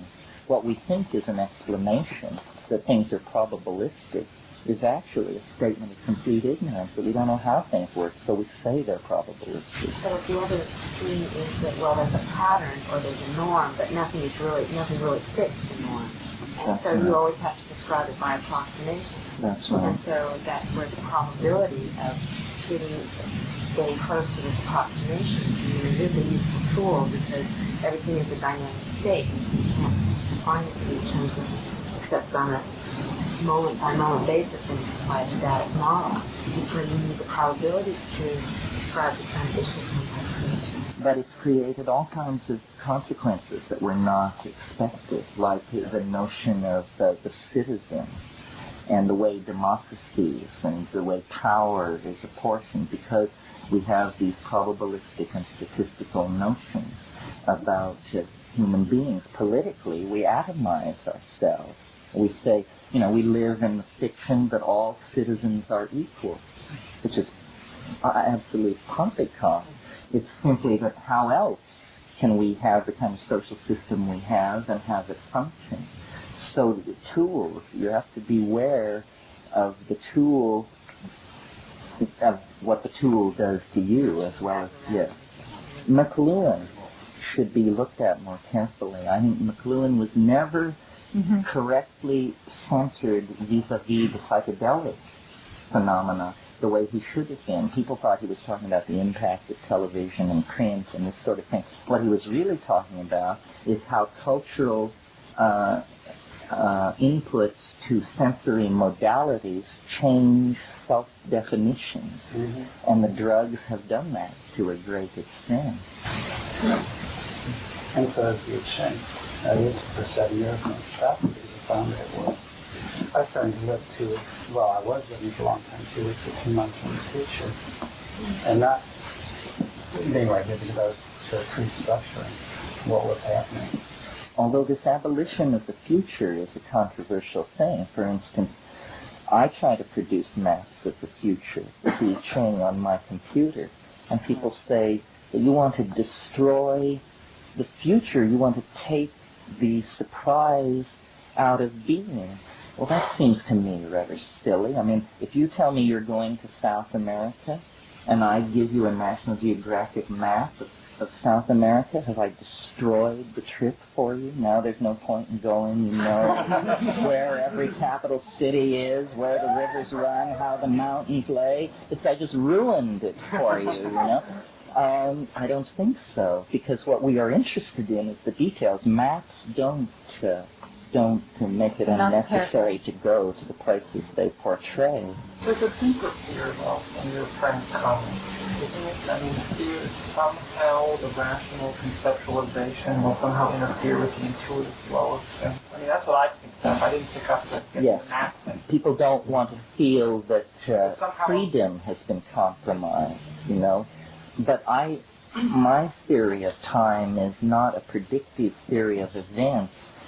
I've just quantified one quality, which I call novelty, and following Alfred North Whitehead, and talk about how history is the career of novelty ingressing into time. And sometimes novelty comes fast, and sometimes it comes slow. Consequently, its ingression rate can be portrayed as a line graph. And in some periods, there's very little novelty. There is disorganization and compromise of connection. And then in other periods of history, we'll say Periclean Athens or Mughal Delhi or the 20th century or the Nara period in Japan, there is great cohesiveness. But then there is this ebb and flow of something which physics will not be found to describe. In other words, I like to make the analogy that science describes what is possible. What is possible. And what we need is a theory that tells us out of what is possible, what is it that will undergo the formality of actually occurring? We have no theory of what is out of possible sets of things, why certain things will undergo the formality of occurring. And this is what we need. Why perceive science as the way of looking at the world? We've decided that is what comes out in technology. But science only describes the most trivial kinds of event systems. Whether or not it's the most worthy and worthwhile way of performing our reality, well, it's a good first try, because it's the simplest case. What science tells you is, what science is interested in, is those situations where if the initial conditions are reestablished exactly, the process will occur exactly as it occurred every other time. The initial conditions are the same, the end state will be the same. But in all experience, this isn't true. I mean, if I say that I'm falling in love, and you once fell in love, it doesn't mean that the way your love affair ended is how mine will end. And so there is no guidance for understanding by extrapolation of past cases. And this is where we need help, because this is where we feel and bleed, is in the realm of these processes where initial conditions are no guarantee of final end state. But I wonder if we had that ability to predict that, then if we wouldn't avoid feeling and avoid suffering in the moment and avoid a certain dimension of life. You mean we would fear to be victims? Well, of our own desire to escape unpleasant feelings. That's saying, what is going to happen? And without staying with the uncertainty. I don't think it's... Well, presumably if you have a theory which will tell you how a situation will evolve, then you steer it the way you want it. You know, it isn't rote. It isn't like a ball rolling downhill. Then, of course, you have to take your steering it consciously into account with the prediction itself. Oh, there's no escaping the input, the fact that that there is a hand on the tiller. The uncertainty principle has to be expanded to include everything. And to actually, the notion of certainty is a culturally naive and unexamined notion. See, the problem with Western thinking, and science especially, is that it's a historical phenomenon. The oldest scientists were people like Thales and these people 2,000 years in the past.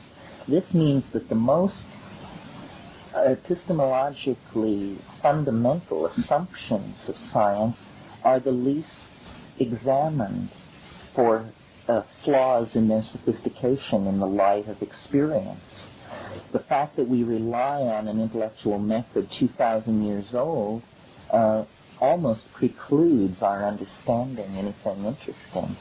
That's why people like Ralph Abraham with his theory of dynamics, and Ilya Prigogine with his non-equilibrium thermodynamics, and Manfred Eigen with his autocatalytic hypercycles, these are interesting new approaches because they don't predict end states from initial conditions. They only predict broad target areas where processes can be expected to come to rest. I think a great deal of anxiety would leave human society if we had this grip on the future.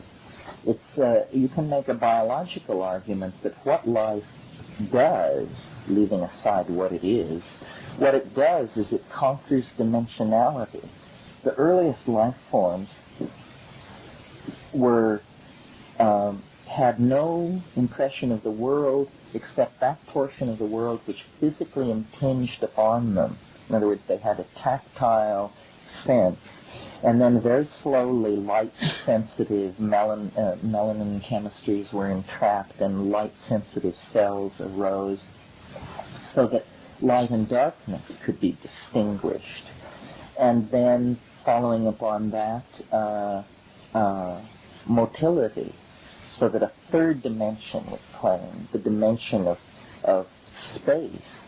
And then as higher animals evolved with binocular vision and the ability to walk into the space perceived, 3 dimensions were gained. Intelligence, the unique human property of being able to command past experience as though it were present through memory, is like extending this dimension-conquering faculty to time. And I think that the psychedelic drugs show that that's the way the evolutionary arrow is pointing in man. Again, Eliade's statement about how the images of flight spoke volumes about the internal aspirations of the human psyche. We want to conquer dimensions. Life wants to conquer dimensions. And first it conquers the tactile, then the immediate 2-dimensional space, then the immediate 3-dimensional space, and finally, through memory, the dimension of time is added in, and then theories of the sort that the I Ching represents and that my own ideas represent, whether or not they're true, they represent an effort to do for the future what the faculty called memory does for the past. Well, if they work at all, then in some sense they're true. They're adequately mapping something. And as you're talking, I'm realizing that what I was saying underneath is that I have used I Ching and the Tarot for a long time, and what I realize now I was dissatisfied with is that they are, to a certain extent, alien philosophic systems to me. And that as I stopped using them, what's happening is that I start to dream more and more what's going to be happening, 1 step, 2 steps, whatever down the road. And that's much more congenial to me, and the problem really isn't do you look ahead in time, but in what way do you look ahead in it? If you do it through your own dreams, then you have a philosophy inherent in those systems which is utterly congenial to your own way of being. Yes, well, sometimes you're trying to understand your own life, and sometimes you're trying to create a general theory of being. Mm-hmm. And these things will issue into different sorts of stances. Mm-hmm. Uh-huh. Would you say that intuition or the imaginal mind is to the future what memory is to the past? Essentially, yes. I mean, I believe that eschatological objects, if you want to put it that way, cast shadows backwards over the landscape of history, and that we are drawn towards these things. They're what C.H. Waddington called creodes. They are narrow, canalized pathways of development that it would take an enormous amount of energy to lift you out of that channel and drop you somewhere else. It isn't impossible, but it's highly improbable. This is why religion cannot be dismissed, because religion is like the mass intuition about fate, and the religious ontology for the human species is generally eschatological.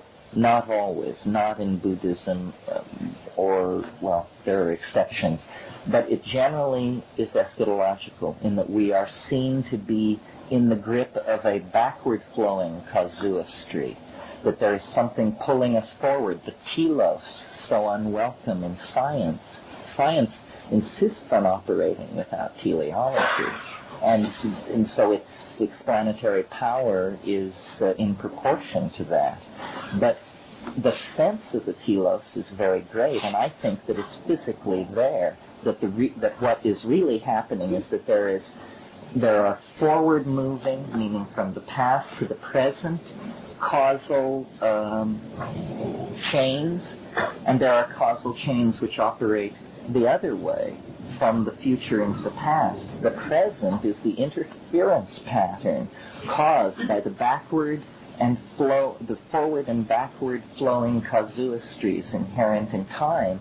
Where they meet, they form an interference pattern, a standing wave, if you will, which is what a hologram is.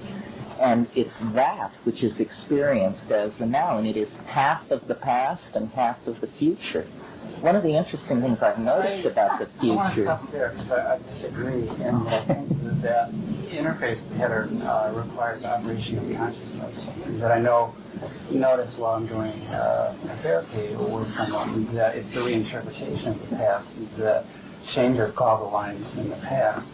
That's not simply something laid down in the past that comes to the future, into the present, but it's our interpretation of what the past was that makes it real. But in that sense, the past is a part of the present. Yeah. It was Proust who said the past can never be understood until it is remembered. Yeah. And it's that idea. And it's remembered each way in a different way. It's just restructured each time that you remember it. Yes, nothing is fixed. This is for sure. And in some ways it seems to me, working with my clients, that it isn't the past they're really talking about, but they're symbolizing certain aspects of their perception of present reality in terms of certain memories, in terms of certain way of seeing the past. Well, the past is constantly changing. I mean, one could study the changing past. Did you know that the Renaissance was invented in the 1850s? It didn't exist before a German historian decided that's what had happened. And now we live in the light of the Renaissance, you know? It's just we don't question. You know, nobody was running around Florence talking about how great it is that we're living in the Renaissance now, you know? History is fiction. History is fiction, or Stephen Dedalus said, history is the nightmare I am trying to awaken from. I was wondering, in terms of tell us, the psychotropics, the attacks of the plant, would be, could they be analogous to an entelechy At the end of time? that is drawing us to the future? Yes, I think so. I mean, I'm basically on this issue fairly Platonic. I mean, I think that, Plato said time is the moving image of eternity. And that, I think, is probably true, that eternity is all time. And it somehow exists in a higher dimensional matrix than what we experience, so that we can only section that dimension to create the 3 or 4 dimensional world that we live in. But that there is this Platonic completedness, at least in essence, whatever that means. And that sort of carries me back to my time maps. They don't say what will happen. They only say that certain levels of novelty and its lack will be fulfilled at certain points in time by some set of events. You see the difference? So you can't have an absolute determinism. If you have an absolute determinism, you preclude the possibility of thought meaning anything. It just means I'm saying what I'm saying because I have to say it. You're thinking what you're thinking because you must think it. So an absolute determinism is hopeless and indefensible and destroys the intellectual enterprise entirely. So we have to have a free future. But how free, looking at the case of the Golden Gate Bridge and the number of people who will jump off it. And certain things are very bound.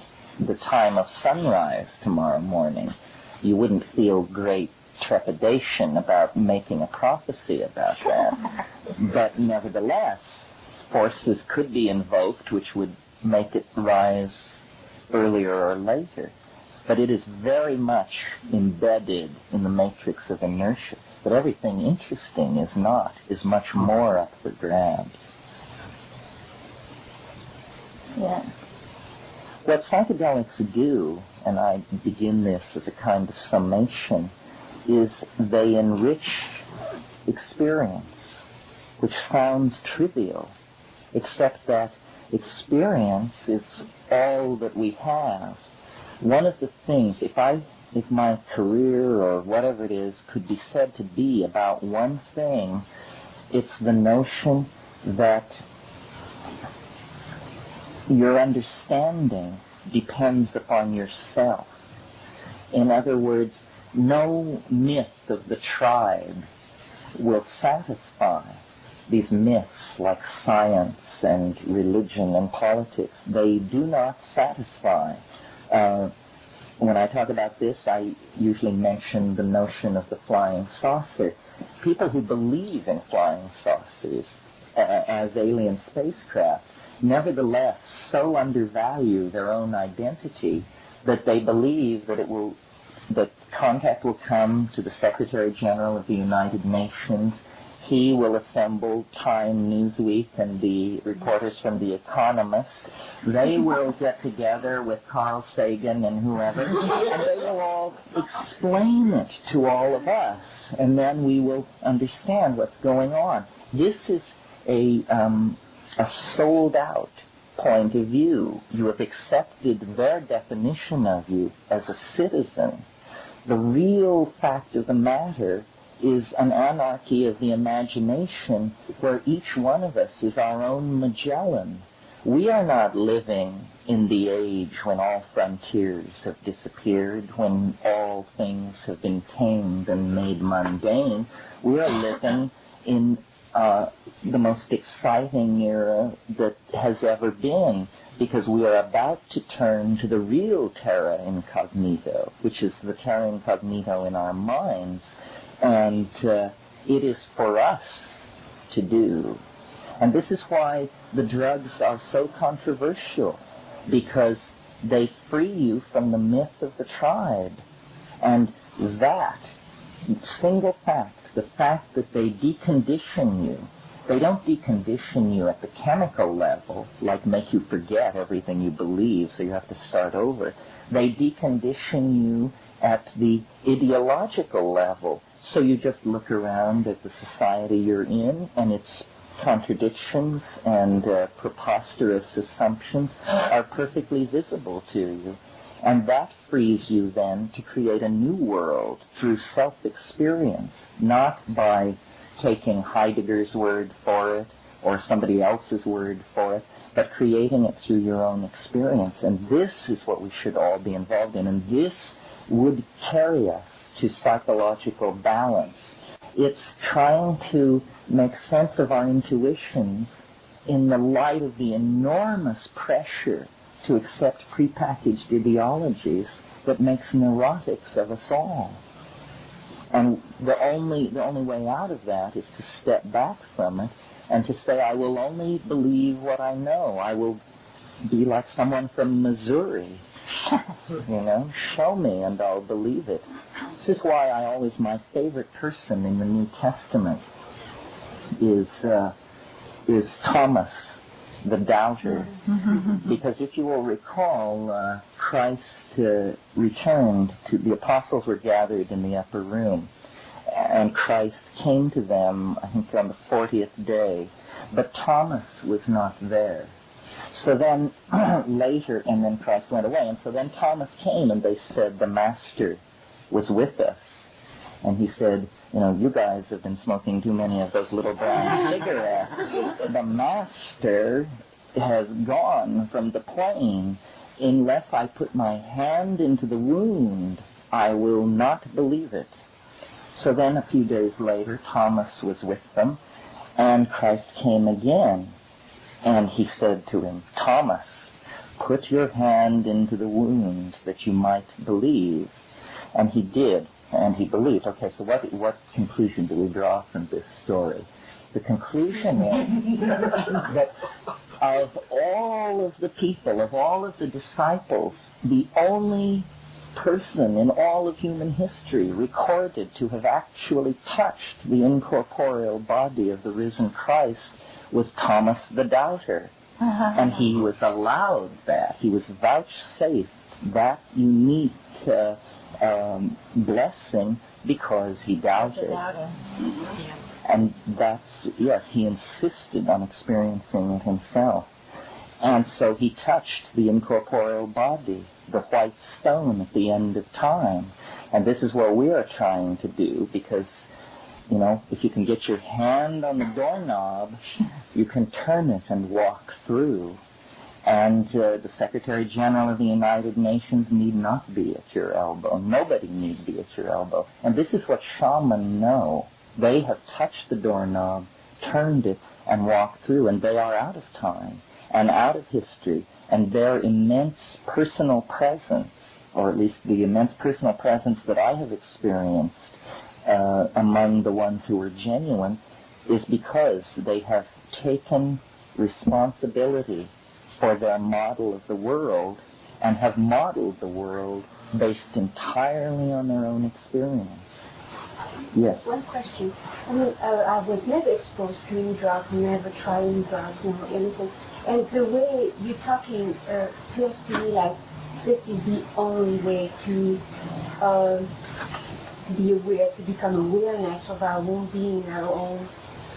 To me, the experience came to me with the near-death experience, which without any drugs, without anything. My life changed after this because I became aware of a different dimension that I never was aware before. But it was without drugs, without anything. So Yes, how can you explain this? No, I don't think drugs are the only way. I think that they are the most effective way when you're talking about transforming an entire society or a planet. But there's, many shaman are not drug users. We've here spoken, because we spoke mostly of Amazonian shamanism, as though the use of hallucinogens and shamanism are always co-present. Not necessarily true. I have often people say, you mean you don't believe in yoga, you don't believe in...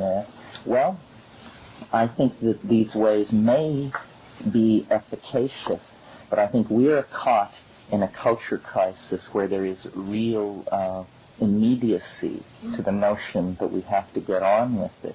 But yes, near-death experiences... How do you compare the two experiences? Because to me, I became very aware of new dimension, and my own truth came. I didn't have to learn about, nobody teach me my own truth. And the world looked at me like it was supposed to be. And never changed since then. But I'd like to know, how could you compare the two experiences? Is it any way? Well, I guess you can compare them in their results. You can't compare them in their content. That's the thing. Yes. Some people think you can compare them in their chemistry. That's true. So I think that there might be more similarity than occur when you first consider the point. I'd like to get back to one of your concluding statements on how the use of these psychedelics will decondition a society to its mythology. Now that doesn't seem to have happened to the Amazonians. It really seems to have reinforced their mythology. So based on those experiences. Yes, that's right. Well, we have no record. We find them using this drug. We have no notion of what ideological transformations may have brought them to that point. There are tribes in the Amazon right next door to the people we're talking about who don't use drugs. And so we can't know what upheavals of ideology they have been through. When there is a tradition which supports the notion of the deconditioned individual, then you get the institution of shamanism. We don't have any comparable institution, so that there, if you are of a shamanic temperament, you will be selected out and put in that position. But we do, but we don't give it credence. We're in a total unitive sort of context. We have sports, for example. There's ample evidence for athletes entering into all sorts of shamanic experiences and experiencing Siddhi and everything else, and not knowing what in the world's going on with them. And that just happens. I mean, marathon runners in droves have these kinds of experiences. Distance swimmers, anyone who gets into hyperventilating, tremendous physical activity. We do have that in our culture. It's a warrior type ethic as opposed to more of a healing one. But it does exist. It's also a question of how much you can decondition yourself in the absence of any other example. In other words, if you're part of a nomadic Amazonian tribe, there is no model, there is the social model of the tribe, and the only thing you can decondition yourself into is acceptance of the secret, non-public aspects of the ideology in the men's societies or something like that. Well, and we have pharmacological means for intervening, and we need them because we're at such a terminal state with this problem. It's a personal response to it, but also on a social level, we need to have this happen. That's right. We need to talk about it. And it isn't necessary for everybody to go out and get loaded. It's more about participating in a new language of self-reflection. This is what we need to do. Some of us should take drugs. It's a professional kind of obligation. That's what a shaman is. He's the guy whose professional obligation is to take drugs.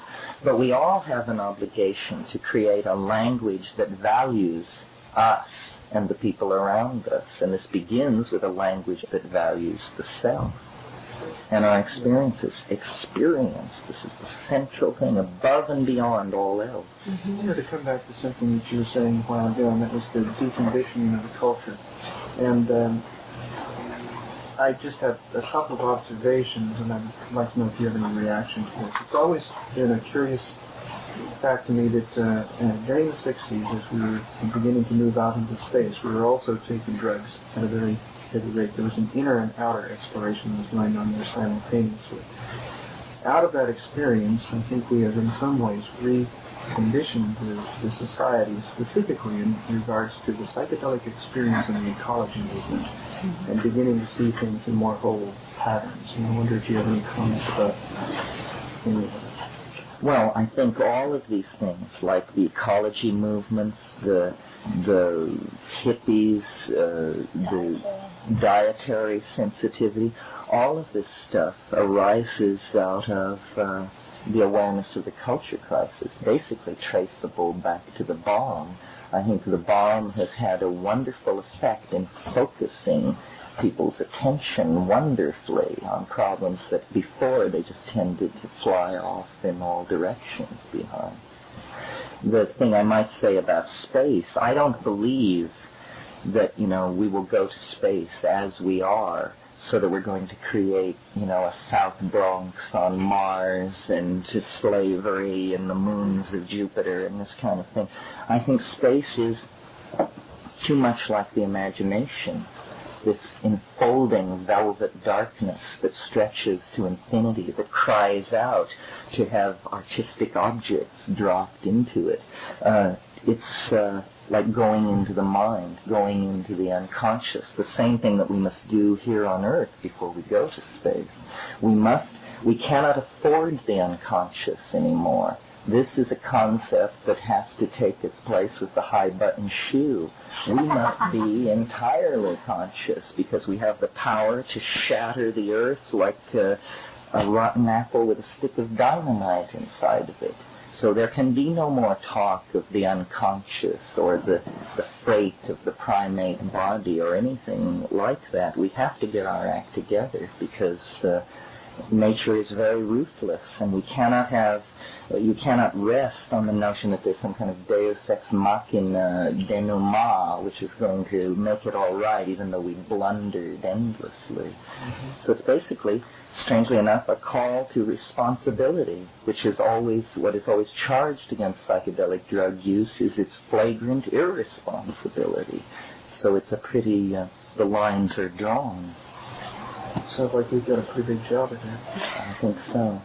Thank you all very, very much for helping me think about all of this.